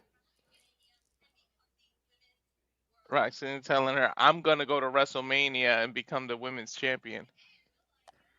No, she's going to go to WrestleMania and face Bayley, but that's a whole other story. Hey, that's still a marquee women's match that I'll take. Either way, Roxanne at WrestleMania, that is women's wrestling, damn it. She said, "If I feel like it, I'll become the only 3-time women's NXT champion." That's true. Jordan telling everybody to hold on. There's a famous saying. Oh! Everyone has a plan. She doesn't even finish the sentence and she punches Roxanne in the face. She didn't need to use words. She used her fist as Roxanne escapes the ring and the Juggernaut's wrath for now. But clearly, these two are far from done with each other. Gentlemen, if you don't know, about this for a moment. Think about this for a moment. In the span of 4 days, because Roadblock to Sacrifice, we very well could get Roxanne versus Jordan, and we know we're going to get Cora versus Masha. Check, please. I'm just saying. And if neither one of those matches are on y'all's top 10 for March, I don't know what the fuck's going on. The only thing I need to know is if Cora Jade can hang with the TNA Knockouts World Champion. She was protected in that 4-way because Julia Bailey, Roxanne, who's been putting in the work. Why she's been good, why she's, injury's still a thing. Most of the time that she's been here, she's been a team player. While she's trying to span out into the TNA world, let's see if Elena Black still knows what it means to fight. The definition of Russian Dynamite. Absolutely prove a point why I got Ricky Saints on my screen. Yeah, giving Trick Williams a fist pound. But for those of you that don't know, that was the saying Jordan was trying to say. was made famous by Mike Tyson, that everybody has a plan until they get punched in your face or punched in the mouth. Well, again, a lot of challenges being made, a lot of promises being foretold, but here's something that is official. Coming up next, the Hardys return home to WWE. It's the Hardys versus No Quarter Catch Crew next in tag team action. We come back to NXT as we got a full commercial break again. Fuck television. Well, I gotta say, if nothing else, this upcoming week in NXT NA is going to be noteworthy, must-see in 2 ways, as JJ says, when it comes to the premier women wrestlers here in the States across NXT and TNA. We got the NXT Women's Championship, NXT Women's North American Championship, and the TNA Knockouts Championship on the line in the same week. And we know at Roadblock, it's winner takes all for both the NXT titles. And Cora Jade might finally become a champion in her own right if she beats Russian Dynamite. That and so much more still to come. God, Yeah, come. I'm loving this. Oh, man. This is so good. Not gonna lie. Because Not gonna lie. it's the shit. JJ the started something. That's why. The fact that the Hardys aren't going to be the main event tonight, I think, is mind-numbing to me. I get the fact that you want to give absolute Ricky Saints that opportunity, but the Hardy Boys are coming home to the WWE, and you don't put them in the main event. Mm-hmm. They literally just signed Legends contracts, and they have a shirt on WWE Shop as TNA contracted stars, and you're not going to put them in the main event tonight? Not only that, you're risking. I feel like that's a little bit weird. You know what I mean? Like, Yep. And you're risking Saints having to follow them as a tag man. Like, For do you real. really want to do that? yeah, you're gonna have you're gonna have your Ariana Grace, Lola Vice buffer, but you're gonna have one tag match follow the other tag match. Like, what the hell? To be fair, and I can't believe I'm saying this, let's also put this in perspective. We're at the top of the first hour, so this is a nice break point. It's a good high to end on the first hour and a good way to bring people in for the second hour, even if they deal with this channel nonsense, not trying to say the thing again in the same commercial break. So I do think that there is a bigger point to prove with Ricky Saints' NXT debut than the Hardys coming home, because this tells me right here the Hardys aren't going to lose, and you'll probably will finally get Fraxon versus the Hardys. So help me if they do winner takes all for the tag team championships at Roadblock. I feel like That's they are. overkill. Noel. I was gonna say, that. based off of what Roadblock is right now, how would you not do it? The freaking you got freaking two title matches now already with 4 world championships on the line, basically. There's a roadblocks in the plans because it seems like everybody's starting to become unified. Is it Roadblock? Is it Worlds Collide? Is it Worlds Unite? What the hell is about to happen here in 2 weeks? Well, and the other thing to think of is how many of these matches are going to have a clean finish. Yeah, the Moose has the system. Julia and Stephanie. Not only that. Go Yeah, ahead. not only that, not only does Moves have the system, but do you really see them unifying the women's and North American titles when they just established the North American title less than a year ago? Ask me So after. both those matches seem like they're going to be schmozzy. Ask me after the Elimination Chamber, because I see one or two things happening no matter what. It's either becoming a triple threat, or what you just saw, we're getting a fail 4-way at Stand and Deliver. Again. Mm-hmm. So anyway, let's go ahead and take a look at the comments here real quick. Daniel's saying, I will say that you guys, when I was at Dark Police 2019, Roxanne Perez, a.k.a. Roxy, and Ring of Honor Wrestling saved me from a decision that was going dark. Dark as a fan or dark in life. Either way, I'm glad to see that Roxanne Perez, and if also us, and just NXT in general, and the good state of wrestling, it seems nowadays, brought you back to light. And he also thinks that NXT and A Roadblock will be called Cross the Line. That'd be a nice tagline, but WWE hasn't done taglines in a while. As we go backstage with Jada Parker. Talking about how her and Clyde Drake got on the bus. Okay, Walter, do your transcript thing. She had the right idea, but the wrong person. She got it twisted. Kalani lost Like her her name is damn Keith mind. Sweat. You lost your confidence? That's not my problem. I don't play. That match that against Stephanie should have been mine. When it comes down to it, she's gonna feel it more. There may be a him in WWE, but you have pissed off her. Jada's calling herself her now. Damn. There we go. Shout out because Carmelo and Caroline. I see what Yeah, Jada did I'm there. I'm aware. I'm aware. I wonder if that's going to get made for Roadblock 2. Jada versus Lonnie. I mean, again, tension's running high for both the Liaison and Ava Rain to handle when it comes to the NXT Women's Division tonight. As we go back down to the ring, time for tag team action. No quarter catch crew. Myles, Borne, and Tavion Heights taking on Matt and Jeff Hardy of TNA, the TNA World Tag Team Champions. Noah, look down. I was enjoying not having. Hey, that's more steered towards you, or maybe that's a self thing. I don't know. No, she's talking to me. But I'm in a hotel room all alone, so no hitting on the back of my head today. Doesn't mean she can't get you when you walk back through the door with interest, bro. Don't dig a hole that you're already 1 foot deep in. I will say this. I'm very impressed with No Quarter Catch Crew calling their shot. This is a huge shot, especially after coming up short against Fraxium. Many believe No Quarter Catch Crew is going to be the team to beat the NXT Tag Team Champions, who, might I add, are still the most effective, dominant, and dare I say, best booked tag team right now in all of WWE. But the Hardys might be looking to rival them on what has been the resurgence since coming back home to TNA and overcoming the system twice. Yeah. I've said it before. I'll say it again. The team that is going to beat Fraxium is the Hardy Boys. Mm-hmm. The Hardys, Not to your doing point, his delete gimmick.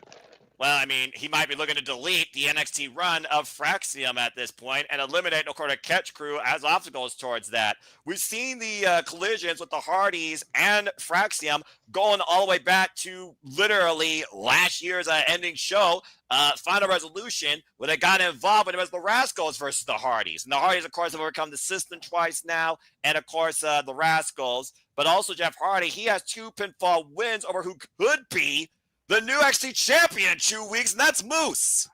There's no audio. They must be saying holy shit. And yes, JJ, the Hardys are wearing their WWE merchandise. I figured. And the marketing, damn it, marketing. Wear those shirts that just got released. Damn it, why not? That's just going to generate sales. It's fair. Again, money, all about the money. There's your money. All the money. What the hell? I just the question is will they show up on TNA wearing those shirts? What's her name? What's the girl in No Quarter? What's her name? Ren Sinclair. Ren Sinclair. Red just got caught doing the Hardy pose and they got yelled at by Now, see, what would have cracked me up is if she came out wearing the Lita pants. Don't give her ideas. Right. Last time I checked, she's with No Quarter Catch Crew. She's not with Team Extreme. I know, but still, I like Ren Sinclair. Damn it. That's I fair. like her too. Well, and we are underway. Why does Myles look so much like Orton right now? The bald head. Accurate. It's the gear and everything. Like he just looks like a youthful Orton. Charismatic Enigma in an NXT ring for the first time ever. Conda will tie up here between him and Tavion Heights. Of course, No Quarter Catch Crew was one of the more impressive tag teams here in NXT. Definitely this past calendar year. With a previous opportunity again against Fraxium. Now looking to get back in tag title contention. Maybe against 2 legends from TNA. There was Jeff no Hardy audio. We're going to miss the midsection. Big uppercut exchange here. Jeff Hardy, former World Heavyweight Champion as well. There was no audio for a good 30 seconds, which means they wouldn't stop saying holy shit. Well, CW, quit being so parent-friendly, all right? For the love of Pete, if you're going to show professional wrestling, let them show the damn passion attitude. Clear as day. I never got censoring the fan. I get censoring a wrestler when he curses, but why the fans? Who knows? This guy, look, I'm not trying to be political. You guys woke me up from a peaceful sleep. It just comes down to the FCC guidelines. You know, the old George Carlin bit, there's 7 words you can't say on TV. That just happens to be one of them. Okay, well, here they are. Fuck, shit, cock, damn, cunt, cover, and kick out 1. You could say cover, Noah. That's okay.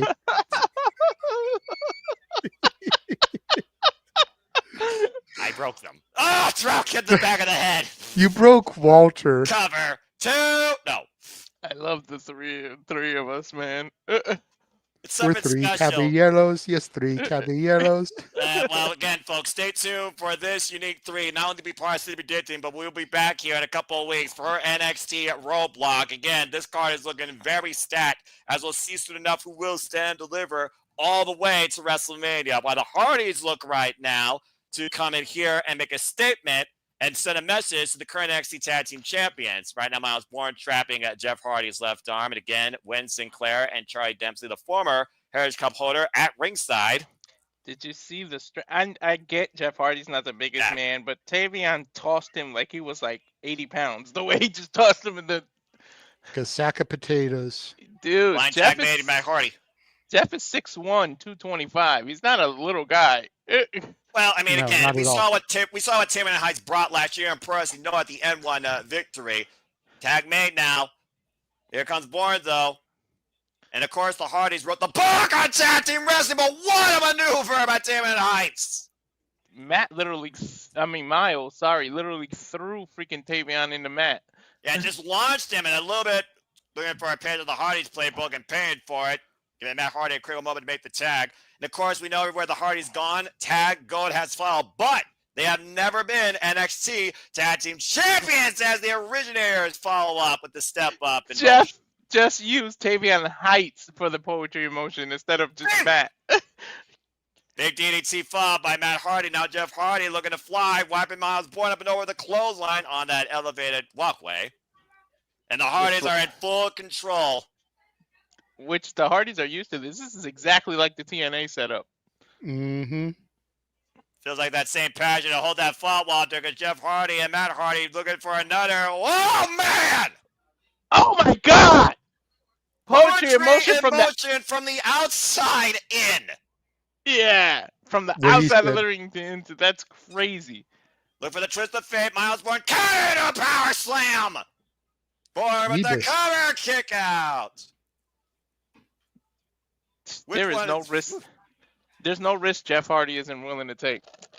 And we'll see if those risks pay off as we continue this match in Wrestle Clyde Picture in Picture. Fuck television on nonstop NXT.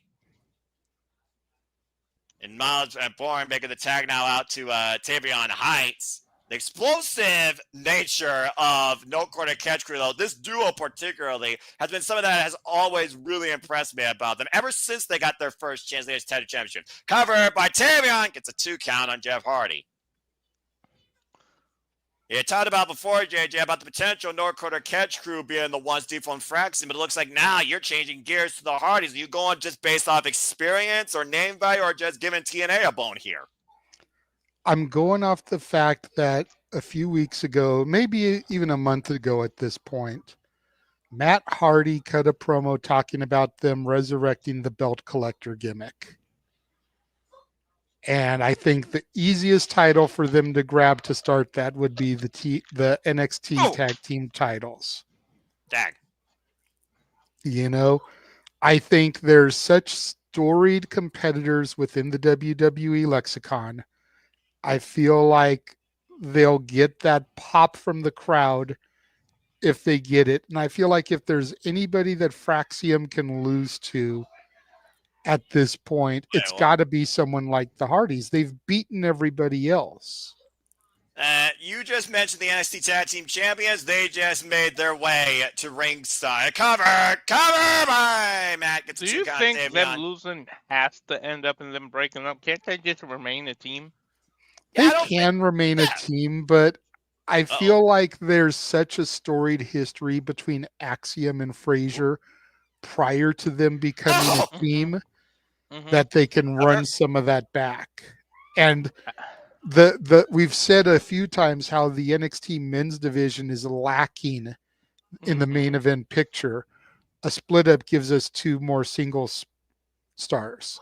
To your point, Nathan Frazier, a student of Tyler Black, better known as Seth freaking Rollins, as Fraxium has taken seats on the entranceway to watch the Hardys and No Quarter Catch Crew. There's a kick out at 2 again by Matt Hardy as Tavion Heights has regained control. Holy shit. Match. I just had a light bulb moment. What? Uh-oh. What if we get Moose versus Oba, winner take all, right?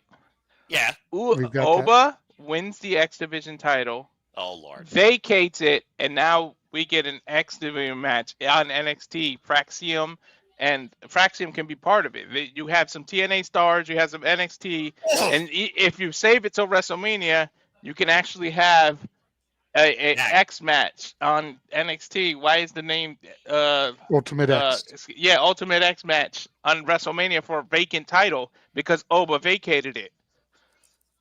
It's a wild idea to bring Ultimate X into NXT, I suppose. As Jordan Gray said, mark my words and the street, there will be an Ultimate X match. But I can understand where you're coming from. But at the end of the day, I may not trust the system, but there's a reason why Moose hasn't used option C with that X Division Championship. And Myles Borne right now taking that's one way to get the Ultimate X on WWE TV. Well, as far as I know, Ultimate X in NXT is not too far-fetched based on everything we've heard tonight and what's coming up in 2 weeks at Roadblock and Sacrifice, including what could be a winner-takes-all match with NXT champions as Fraxium have made their way out here now to watch this tag contest. Tavion and Tavion Heights. Take a look at the replay here, by the way. Planet Tavion on his head with that DDT. And the step-up poetry in motion back to the inside of the ring. And I think that busted up Myles Borne's jawline. Do you think that with Fraxium out here, whoever wins this match is going to get challenged by Fraxium? Well, it's one of those things. Or issue the challenge to them, I guess. Well, I mean, it's one of those things, again, how soon do you run back a match? Remember, No Quarter Catch Crew were the last NXT team, JJ, to lose to Fraxium. But I imagine that if No Quarter Catch Crew got a win on the TNA Tag Team Champions, they would probably go after those titles or maybe contest for a triple threat. Because to your point, Fraxium wants to prove a point as well. They want to prove they're not one of the best going today. They want to prove they're a couple of the best of all time. They brought up ENC. They brought up the Dudleys. They brought up the Hardys. So there's a lot for all four men here tonight from NXT particularly versus the president on the Hardys to show why they're the freaking gatekeepers of tag team wrestling. As Jeff Hardy right now drops it across Myles Borne. And follow-up drop kick. Jeff Hardy following up here. Here's the cover. Hook of the far leg off the elbow and gets a 2 count. And Winston Clare looks like she's breathing a sigh of relief. As we got Winston Clare and Charlie Dempsey also here at ringside. Ren is still fanboying though. Like even she's like, holy shit, the Hardys are in front of me. Well, I mean, again, she's always been one of those that I consider to be a bit of an extremist, and not just from a fashion faux pas. Whisper the win wipes out No Quarter Catch Crew by Jeff Hardy, considering she was literally trained by La Mera Fonda Rosa. Matt Hardy, though, down the opposite corner. Jeff Hardy, though, critical moment here. Needs to make a tag, find a way to rebound in this. Take a look at the replay here as he wipes out both members with that beautiful whisper in the wind. The heel of his boot really caught Tavion Heights in the temple, man. Wait a minute. Tavion hoisting up Jeff. Now Myles Borne, what the hell is this? Oh! Almost like an F5 assisted DDT. What the hell? He nearly won it as Matt goes for the save. That's pretty much what that was. An F5 into a DDT tag team move. Yeah, nothing else, just forward, downward momentum. Jeff Hardy face first on the mat, and Matt Hardy same in the matchup. Myles Borne and Jeff are still legal, though, as Myles hoists him on the shoulders. Blind tag, though, made by Matt. Don't think Myles aware of it. Swing and a miss. Borne still legal. Gets to the midsection. Twist the feet into the neck breaker. I always said that they're the only ones I believe that could happen with. Well, again, as Aaron Riff would say say never. I do believe in more potential of NXT and A crossovers, including match gimmicks at this point, than I do anything with the main roster. Went for the drop kick, nice sidestep by Matt Hardy, kick to the midsection to Myles Borne, looking for the twist of fate! But if there was anybody in TNA that was going to cross the line to the main roster, wouldn't you think the Hardy Boys would be those people? Yep, if not Joe Henry. And Jeff Hardy, though, to the top rope, deletes Myles Borne with a swanton bomb. Covered by Matt, the Hardys win. Fraxium just looking on. They're probably going to challenge him right now, like JJ said. Again, how much are we truly turning Roadblock into Worlds Collide and honestly, titles unite, if that is the case. The Hardys, though, with their win, returning home to WWE and their first ever match in NXT. Fine fashion. Well, it wouldn't completely be Worlds Collide because we got Stephanie and Julia, and that's still in-house. Fair point. But, I see Matt Continents. Hardy with a microphone. I see everyone with a microphone. Walter, you know what to do. Transcript. It'll be continents collide. Fair. Congratulations on a huge victory. Let us be the first to welcome you to NXT. That's fair. What the hell is 2025? For the record, I love NXT, Matt says. I watch you and you defend your title against everybody. And it's damn impressive the run you're on.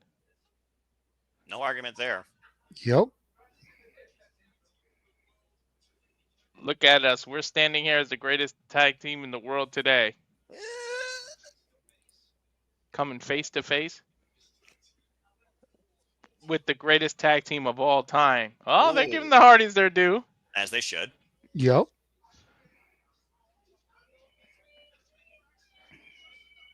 Jeff said, spare the small talk. Let's make it happen. The Hardys versus Fraxium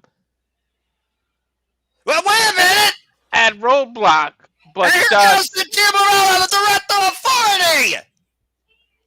wait.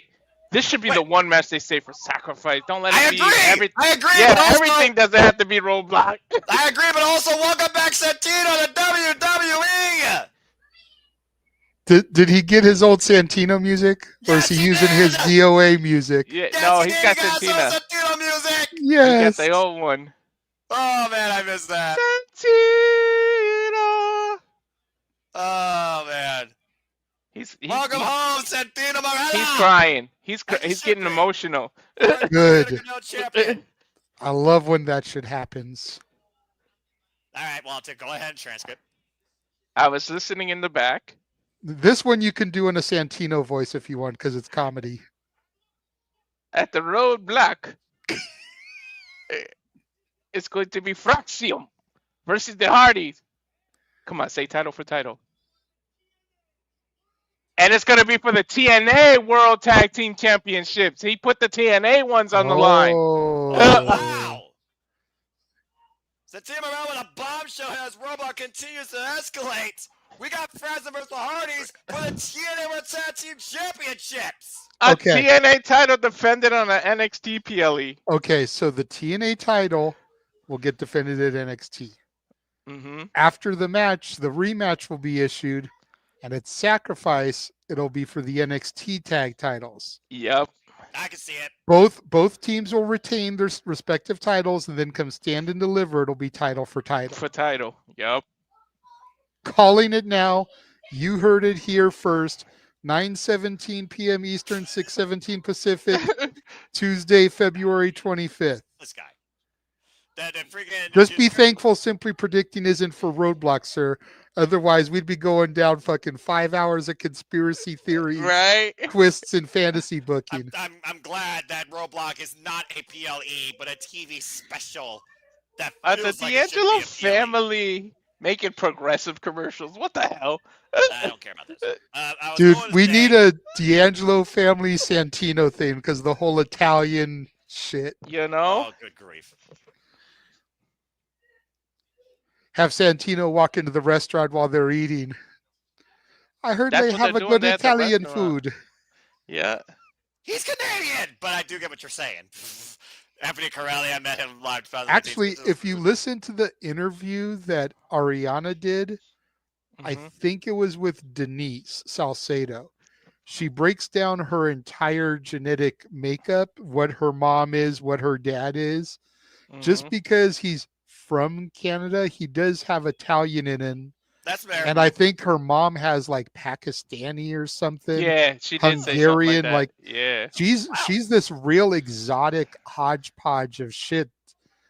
You got to find that interview and listen to it. It's I very interesting. Quite a I seen the melting cliff pot. notes. Okay, Yeah. I respect it. Well, it's like Julia again. She was literally born in London.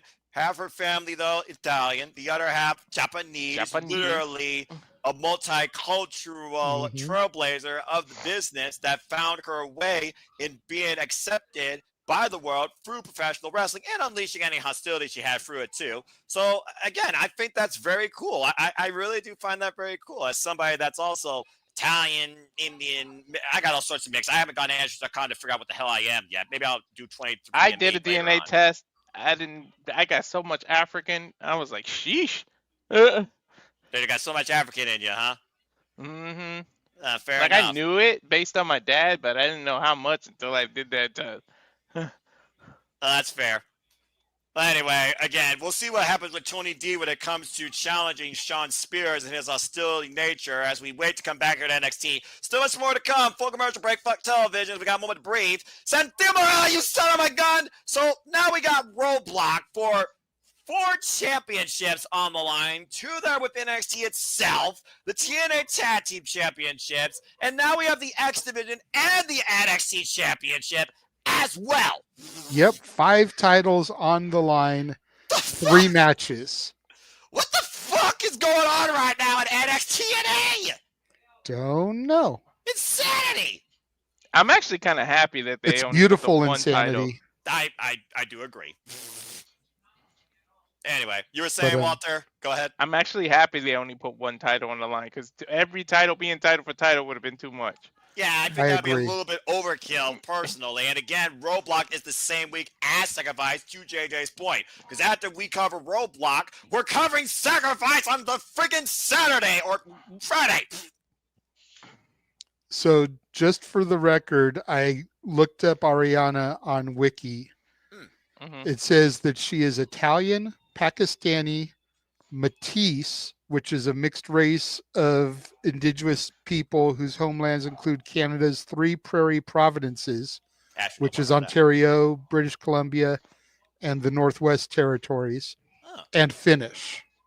Wow. She really is quite a melting pot. Well, congrats And to her. she's currently engaged to Stax Lorenzo. Really? Yep. Good for her. I didn't know that. Hey, as long as you find happiness, that's all that matters to me. I'm not going to judge you.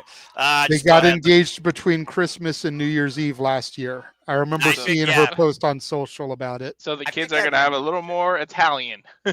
And particularly if genetics work the way they're supposed to and look at the majority of your genes, then I think you're correct, to say the least. Just look at the comments here real quick.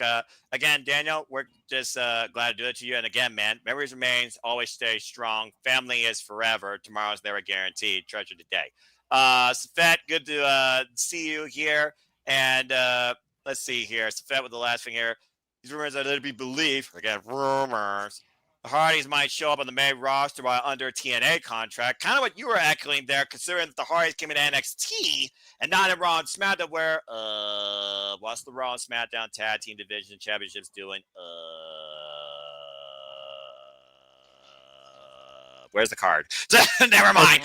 It's not me producing. It's Walter. He doesn't have the 2 hours later. I do, but not in this room. Oh, all right. Well, we'll figure it out later. Missed opportunity. I'm the one that started that. I got it. It was in a different room, though. No, that's fair. It's a Fed echoing what we're saying. It's going to be a wild night in New York City for Monday Night Raw and NXT Roadblock. But if you haven't figured out by now, I am far more looking forward to NXT Roadblock than I am that Monday Night Raw. Let's be honest. The atmosphere, if you will. But we will be doing Raw too, so.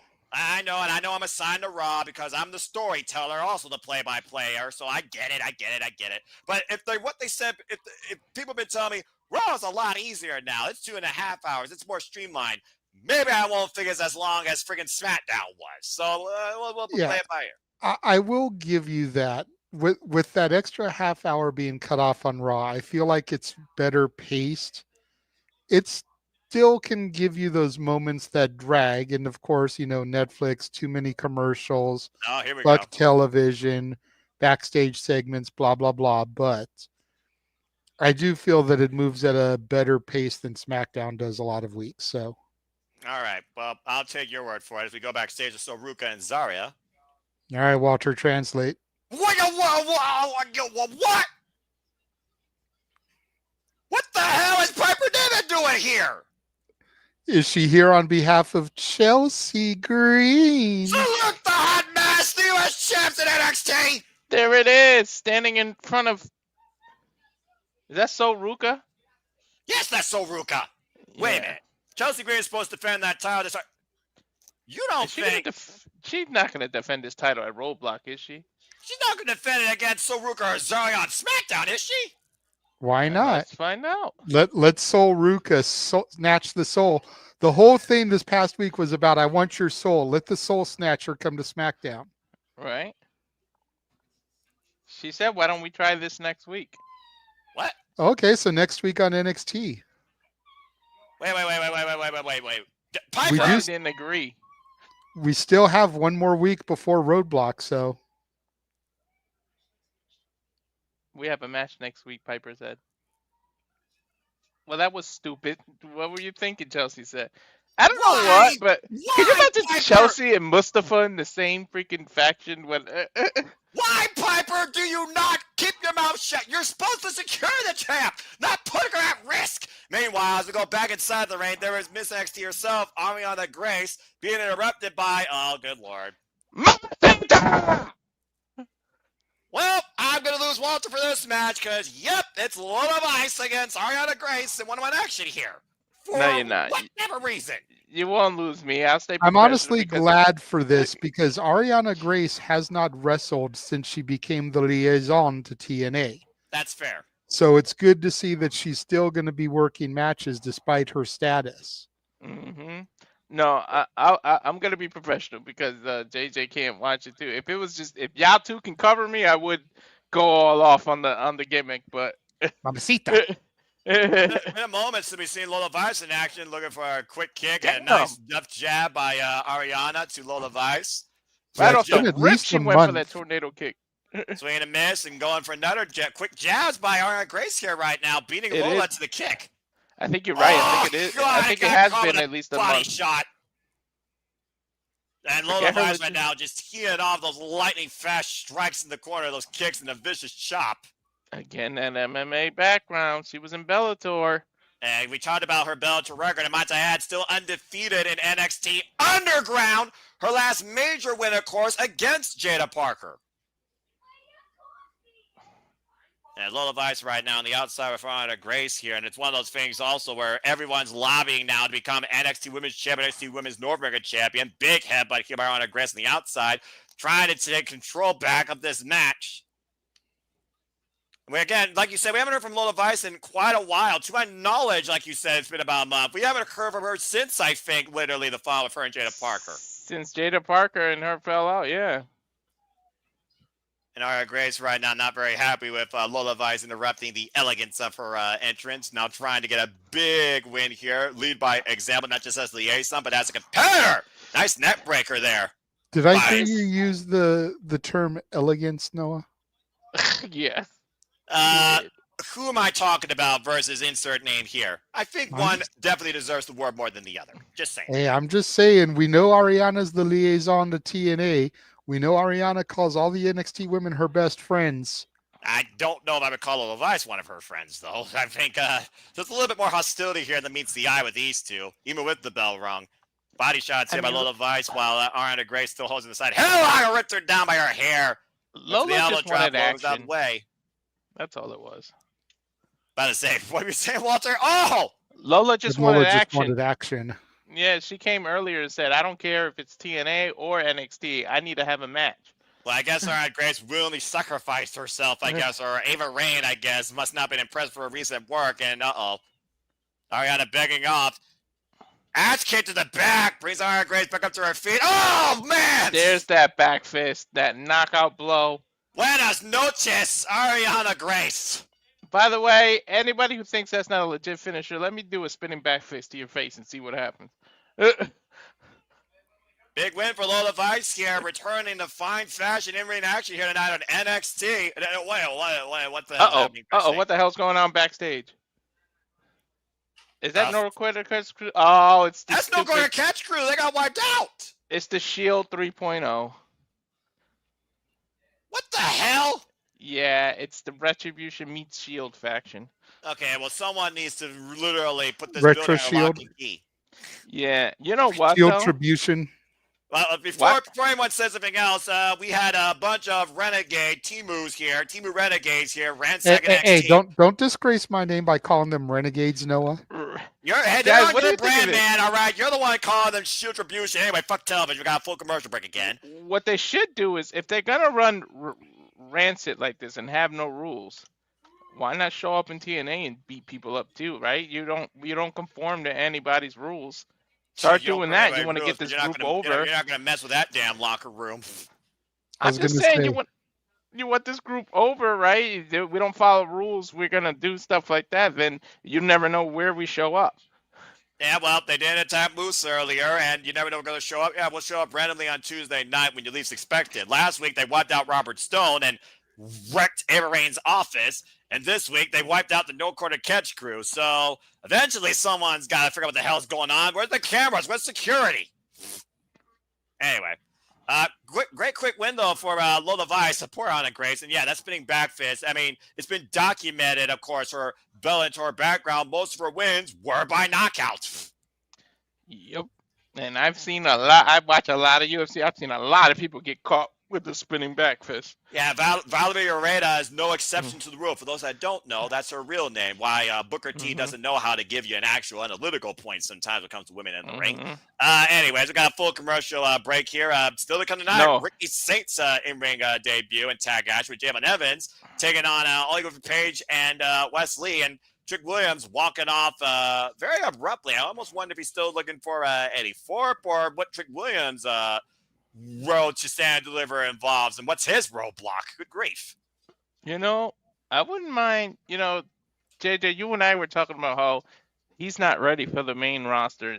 If you want new challenges for Trick, make him cross the line and give him some fresh TNA people to work with, because he's not ready for the main roster. And I understand TNA is a different roster, but still, it gets him more exposure, it gets him more ring time. And it gets him to work with some veterans. Mm-hmm.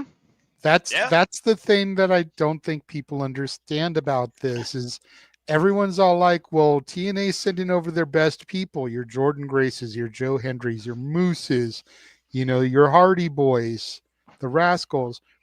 And TNA in return is getting fucking, at the time they were saying this, Wendy Chu, Tatum Paxley, no quarter catch crew. It's like, yeah, but NXT doesn't have people on that same level. The TNA people are getting seen by a bigger audience, which is just going to up their dollar worth. Whether it's signing a new contract with TNA, whether it's what they can fetch on the indies, whether it's potentially coming to WWE or going to AEW. It's just going to up their value because of the exposure they've got. The NXT talent gets to work with 10, 20, 15-year veterans of the game to help prep them for that move to the main roster. So That's Trick true. Williams going over there, he can work with fucking a Moose. He can work with a JDC. He can work with an Eddie Edwards or a Brian Myers. He can work with a Steve Macklin. There you go. He can work with an Eric Young. He can work with a king of TNA, Frankie Kazarian.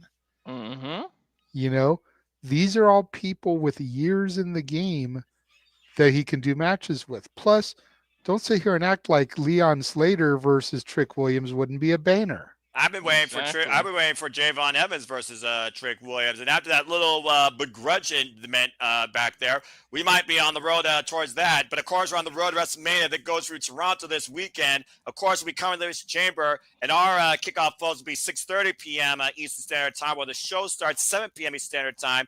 Prior to that, stay tuned for City Predicting, 10:30 p.m. Standard Time this Thursday after our coverage of TNA. Aaron Rip and No DQ, they will have their panel tonight for predictions at 10 p.m. Eastern Standard Time because he's out in California. So stay tuned for his coverage of Elimination Chamber. And, of course, we'll have Jeff's birthday shenanigans that follow shortly after, as we got a promo here for Eddie Thorpe, who has really made a name for himself as of late at the expense of Trick Williams. Timu Tatanka. Will you stop that?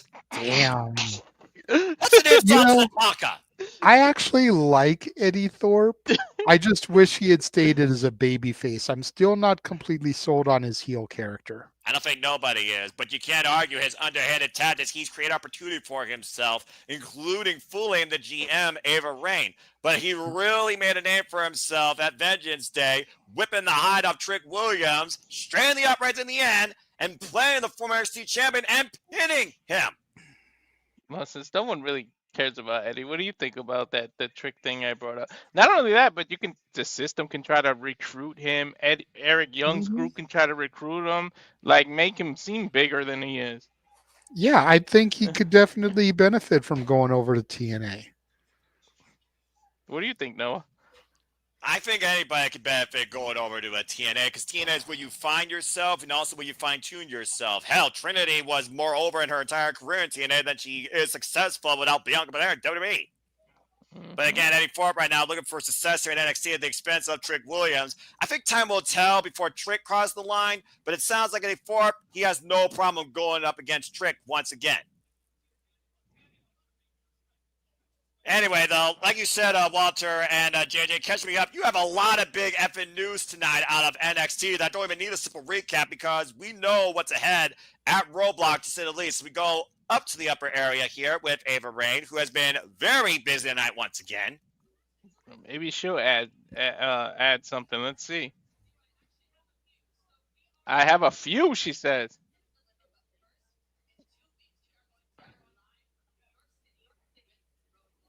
Two weeks we're gonna be on Roadblock. Mm-hmm. Oba versus Moose. Nope, just the NXT championship is on the line. The Hardy Fraxium for the TNA title.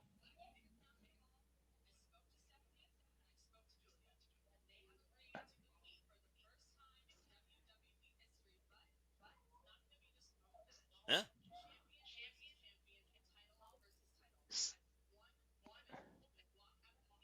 Stephanie and Julia, it's official. Title for title, Roadblock. Okay, so one title is only the NXT title on the line. The other is only the TNA. So Julia and Stephanie are the only title for title. I'm glad they freaking changed that. Yeah, and again, For now. Gotta say, it feels like overkill. Also, coming up next week on NXT, the North American will be on the line. The Don TNT defends the gold against Shawn Spears. And after that near brawl on the bus, Kalani Jordan and Jay Parker will finally go one-on-one, and we'll truly see who her is next week on NXT. And we also have tag team action. Chelsea Green and Piper Niven will go up against Saruka and Zarya all next week, Tuesday on NXT, the week before Roadblock. Walter, don't forget, we still have one more NXT episode and 2 impacts before we get to Roadblock. But in the meantime, anything can still change. And in the meantime, JJ and Walter, it's time for our main event. Super Saiyan Wesley over here from Dragon Ball Z. I'm not sure if Carlo is over 9,000, and shout out to my anime fans. You know. Go check out Sean Gosaku, by the way, and his podcast, where he really breaks it down and focuses in depth on the Dragon Ball saga, Z, Super, etc. I bet you anything the Rascals are going to pop up tonight. It wouldn't surprise me one bit, because let's also keep in mind, guys, at Sacrifice, it is official. It is Wes Lee and Team of Rascals taking on the Rascals and Ace Austin in 6-man tag team action, NXT versus TNA. I don't know. These two are huge guys. I don't know if they're Temu Rascals or Amazon Rascals, because they're pretty big. It's like you've seen the package, just add water. They added too much water to these guys. Exactly.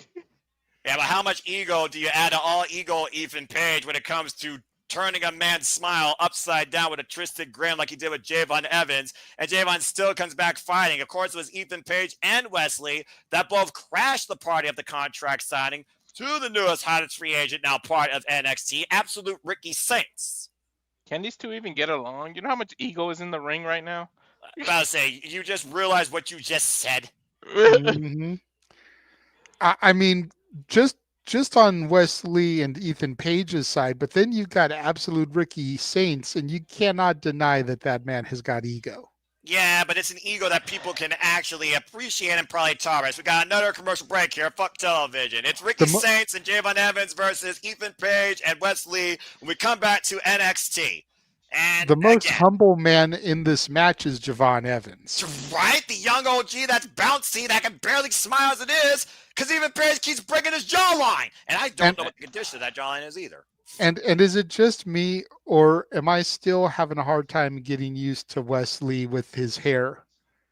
I can't take it. I can't take it. Like right now, he just looks like a generic person. Like the braids, the dreads that he used to have really made him stand apart. Yeah. Granted, Javon kind of has the same thing now, but Wes had it first, and it really made him stand out. And just this hair that he has now, as minuscule of a complaint as it is, it just makes him look so generic. Well, maybe that's what his approach is, because he doesn't want the NXT universe, to necessarily care about him. Like, maybe he just went to that dull, back to zero slate. I mean, again, he basically took away his identity that brought that personality when he used to roll alongside his friends, the Rascals, and now every chance he gets, he calls the Rascals life living hell. He cost the Rascals the TNA Tag Team Championships and the NXT Tag Team Championships, might I remind you. Yeah, you know what I'm real interested in? I need to hear what Ricky Sink's theme song is gonna be, because that can make or break him, man. Well, this is Def Rebel we're talking about. I don't know. Don't. But see, Def Rebel in the past, and yes, Noah, I am going to tout their greatness for a moment here, so just bear with me. All right. Def Rebel in the past has had no problem recreating an existing theme for a superstar. So I could see them doing something similar to his AEW theme without completely biting it. Think about what they did with Jade Cargill.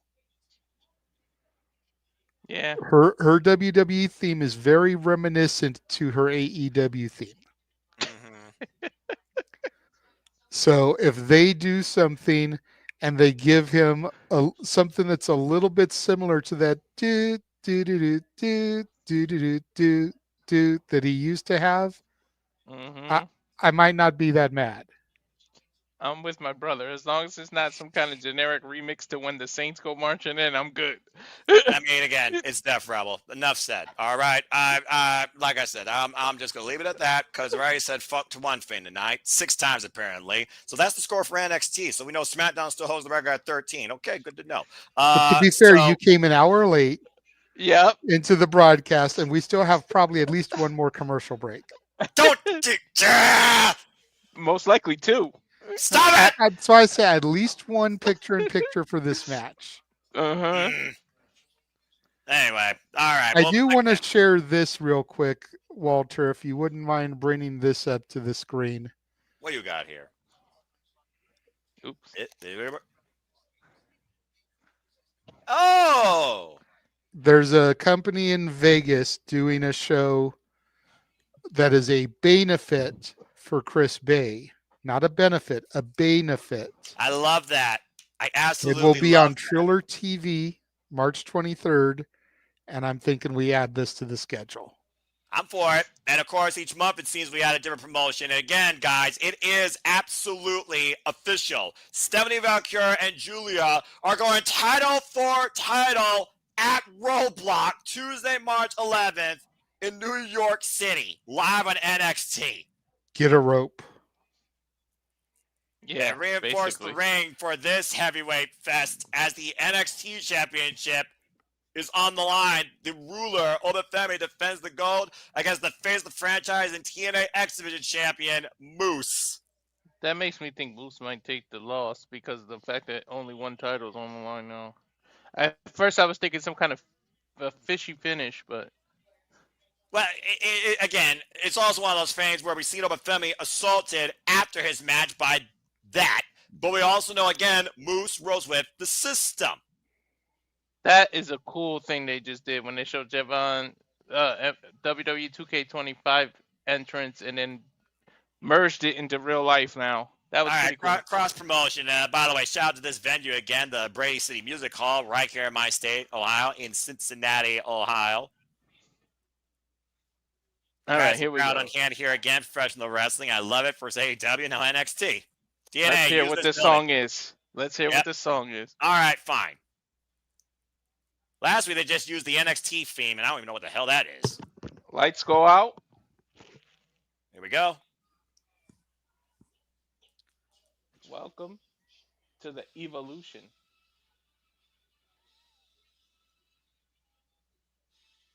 Damn it.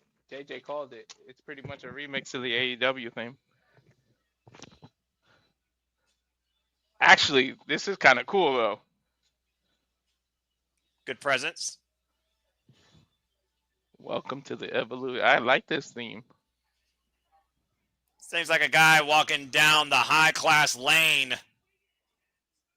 It's pretty much the remix. JJ called it. He did. But I will say right now, it does bring a big presence to an absolute bona fide superstar. Ricky Saints making his first NXT in-ring entrance to in-ring competition. The Revolution is now officially televised. The background and the graphic looks a little like Fandango's entrance, though. Well, without the rainbow lights, but it is one of those things where I think about Fandango's Titantron and Ricky Saints' Titantron. One of them feels like a bigger superstar on the marquee. Oh, true indeed. So far, Wesley and Ethan Page on the same page. Well, I immediately went for a shot at Ethan Page's jaw. Javon did. Swing and a miss by Ethan Page. Of course, Right Javon again. Evans got his grin twisted and mouthpiece for now of his mouth with a big right hand back at Vengeance Day. Nice little takeover there. And reminder, he's got a big mouthpiece in there. Yeah, and last time, Ethan Page knocked the mouthpiece out of his jaw. I don't think Javon Evans cares that Wesley is legal, though. He is hell-bent on getting his hands on Ethan Page, and there's Wesley's cronies, and Wesley taking advantage. Ethan Page using the cronies to his advantage. Ethan Page happy he's got backup. Right? I'm not sure if that backup agrees with him, but for right now, like you said, so far as the bell's rung, these two men have the same plan. Spoil!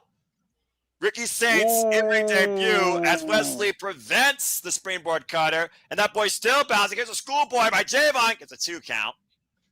I don't think we'll be able to keep up if Javon crosses over and fights Leon Slater. We won't be able to keep up. No, You realize who you're talking to, right? Drop kick! Wow! I think it'll be difficult even for you, man. About to say, at this point, with Javon Evans' 2K25 entrance, you figure that we're recording footage for the video game of what Javon's doing. You might as well use him for the motion capture, because damn. Absolutely! Tagged in. Ricky Saints. Dropped down by Javon. Ricky Saints with a big elbow strike, and Ricky Saints, first time legal here in NXT, former AEW Tag Team Champion, NWA World Television Champion, and of course came into AEW initially challenged, Cody Rhodes for the TNT Championship, and a big slap by Wesley to Ricky. That could be a mistake. Yeah, that was woke Ricky up. Big right hand. Wesley learned all about that last week during that contract signing, and Ricky Saints teeing off against Wesley here. All right, Ricky. Tag made to Javon Evans. And Ricky Saints and Javon right now double teaming Wesley off the ropes. Taking over with the double hip toss. Wesley caught some height on that. Double team by Ethan Page there with the hoisted up drop kick Manhattan drop. These two have never teamed up before. They look like a well-oiled machine. What the hell? Mm-hmm. The young athletes, man, a common goal. And Wesley sent over the outside, and Javon Evans and Ricky Saints have cleared the ring for now. Can they keep absolute control? This man continues here on NXT. Is it picture in picture? Fuck television. And yes, It is. And I hate you both for bringing it into existence. See, even though they've never teamed with each other, both are tag team specialists. I was about to That's say. true. Think about Ethan Page, Oh, Men of the God. Year, Wes Lee in his Rascal days. Mm-hmm. And both dastardly heels now, and of course, heels know how to take advantage when you least expect it. They just see Ethan Page picking the angle on Javon. Javon pushing Ethan into the announce table. Ritz first, I think. Wesley the slow way to his that- feet.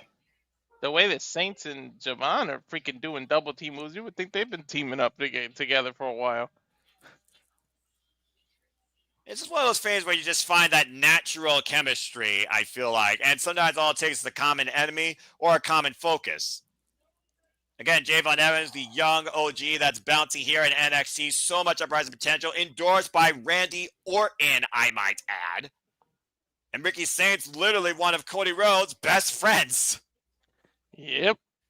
Speaking of Cody Rhodes, we'll learn if Cody says yes or no, if he sells his soul to The Rock this Saturday at Elimination Chamber, and how that could affect the WWE Championship going to WrestleMania. That and so much more to be discussed, I'm sure, on Thing ahead of our coverage, folks. Live this Saturday night. Saturday is going to be insane. Absolutely insane. I'm going to lean towards no.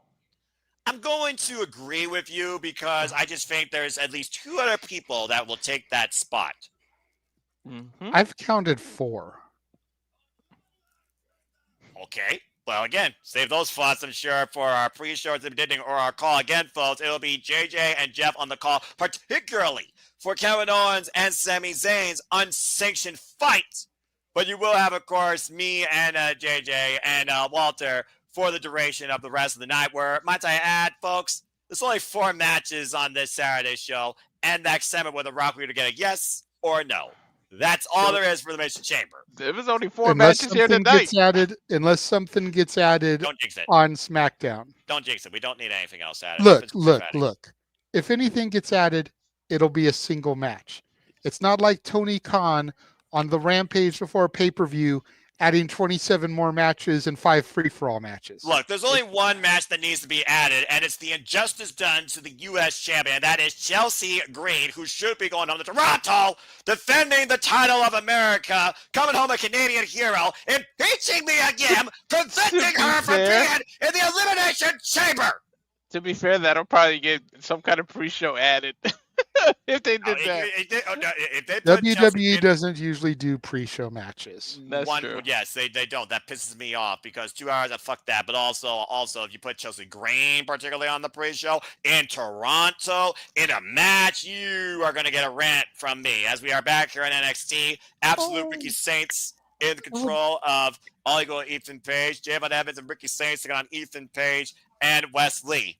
It would be a good way to get the crowd hot. I want them to do it just to get Noah to rant. Have her introduce the show. Be the host. You're going to do that host bullshit. Be the host, Elimination Chamber, all right? The hostess with the mostest. Respect your fucking WWE Women's United States Champion, Canada's own, damn it. They need to do something better with these mid-card titles. Don't get me started. That's a rant for another day. Oh, wow. I want Lyra versus Natalya at Mania. Keep praying, but I agree. Shit, I would have did Lyra versus Natalya in Canada Chamber. I would have did that shit. Again, this versus that, this versus that, this versus that, not going to happen. And again, Wesley's cronies. I'm just saying. What title was synonymous with Bret Hart before WWE title was? I understand it was the that. IC title. And what happened at WrestleMania 9? Bret had to lose the title to Yoko just for Hogan to take it 20-something seconds later.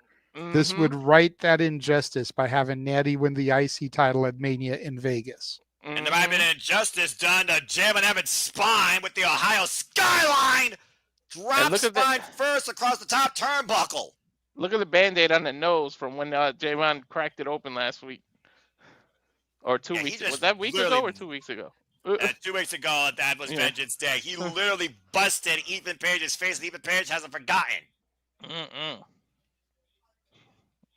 And Ethan Page in control now of Javon Evans here. Javon grabbing the small of his back. And now Ethan Page might have created a different target. Now grabbing both legs, looking for a full Boston Crab. We're taking a trip to Boston. Tag. Attack made by Wes Lee. Ooh, comes nice Wesley. senton roll.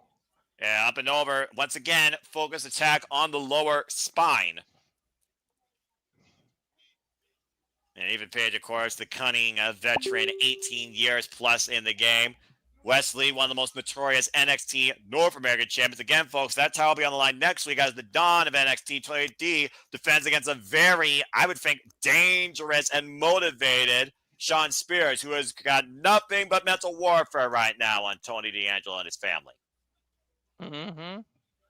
Elbow drop. Here's the cover. Hook the near leg, and Wesley gets a 2 count.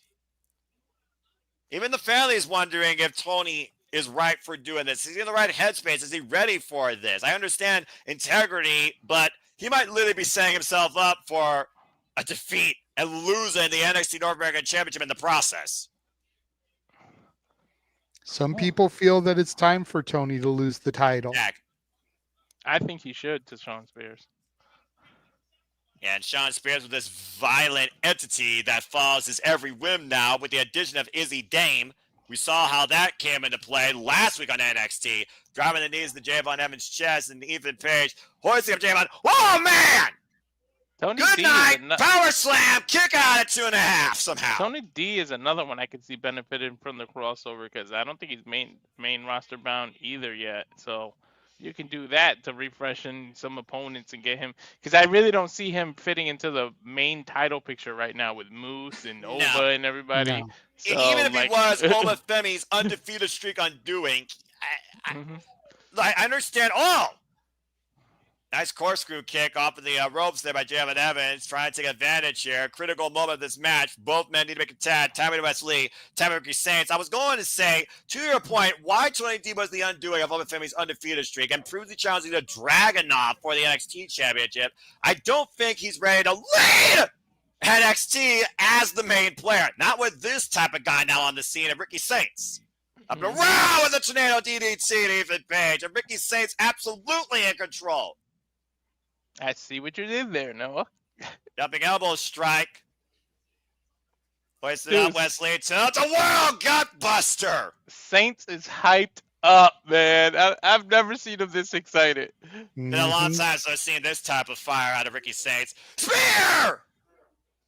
That was a massive spear launching at Sylvia Page with a drop kick, breaking it up. This dude literally dove up before he came down. Superman punch by Javon. Yeah, I think he paused for a moment there on that jump, it looked like. Bessie Tope wipes the Page out against the barricade, and Javon again just teed up against Ethan Page. Oh, boy. And Javon now sending it up over the barricade. These two are fighting amongst the NXT universe. Watch out, people. I don't think Javon's going to rest until he breaks Ethan Page's jaw. I don't even remember who the hell is legal right now.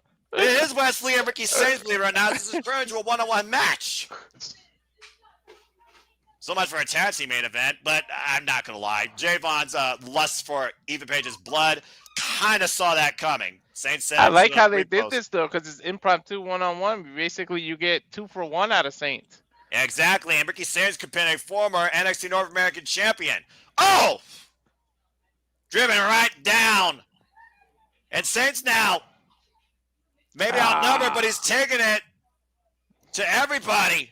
Yeah, here comes the T-move, people, like you said. So I'm guessing the Rascals are going to pop up. Running knees, cover! Kick out at 2.5. Oh, I got scared for a second. I was like, hell no, you better not have Saints lose his first match. That driving Meteora nearly gave Wesley the win and spoiled Ricky Saints' in-ring debut at NXT.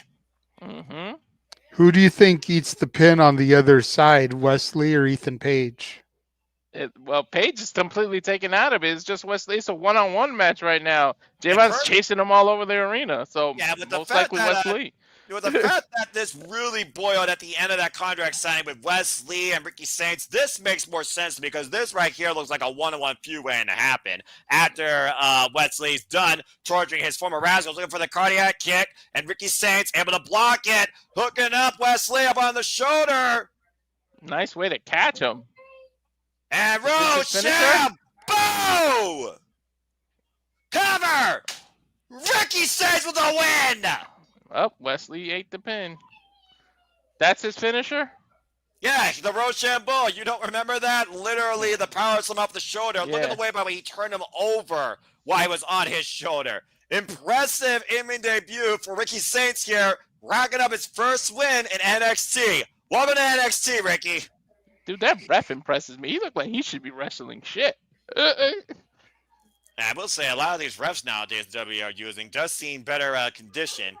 Mm-hmm. Javon, though, I'm pretty sure that Javon and freaking Ethan Page are fighting all the way at Skyline Chili. Better condition, yet they still fall from one little Well, bump or just 'cause somebody you're breathing on them just 'cause too you got hard. bronze doesn't mean you got more brains. The Again, wind Ricky blows Saints, too hard. though, They're freaking knocked out for 10 minutes, JJ, in a match with their referee. I mean, you know, take a short nap from a freaking long, hard day on the job. You take advantage when you can. And Ricky Saints took advantage of that Rochambeau, pinning West Lee tonight in NXT. Just like Noah. Take a nap when you can, take advantage of it. Mhm. And it don't matter during the day or during the night, damn it. But what a Dude, night, though. Again, a I wanna- lot to come on NXT all the way to Roadblock. But, of course, you guys will be following this brand on your own time. As, of course, the NXT North American Champion's on the line next week. Tony D defends against Sean Spears. The family know. might lose everything. I want to know who produced this match because that was really smart because they basically got all the attention on the Saints even though it was a tag team match. I like how they did that.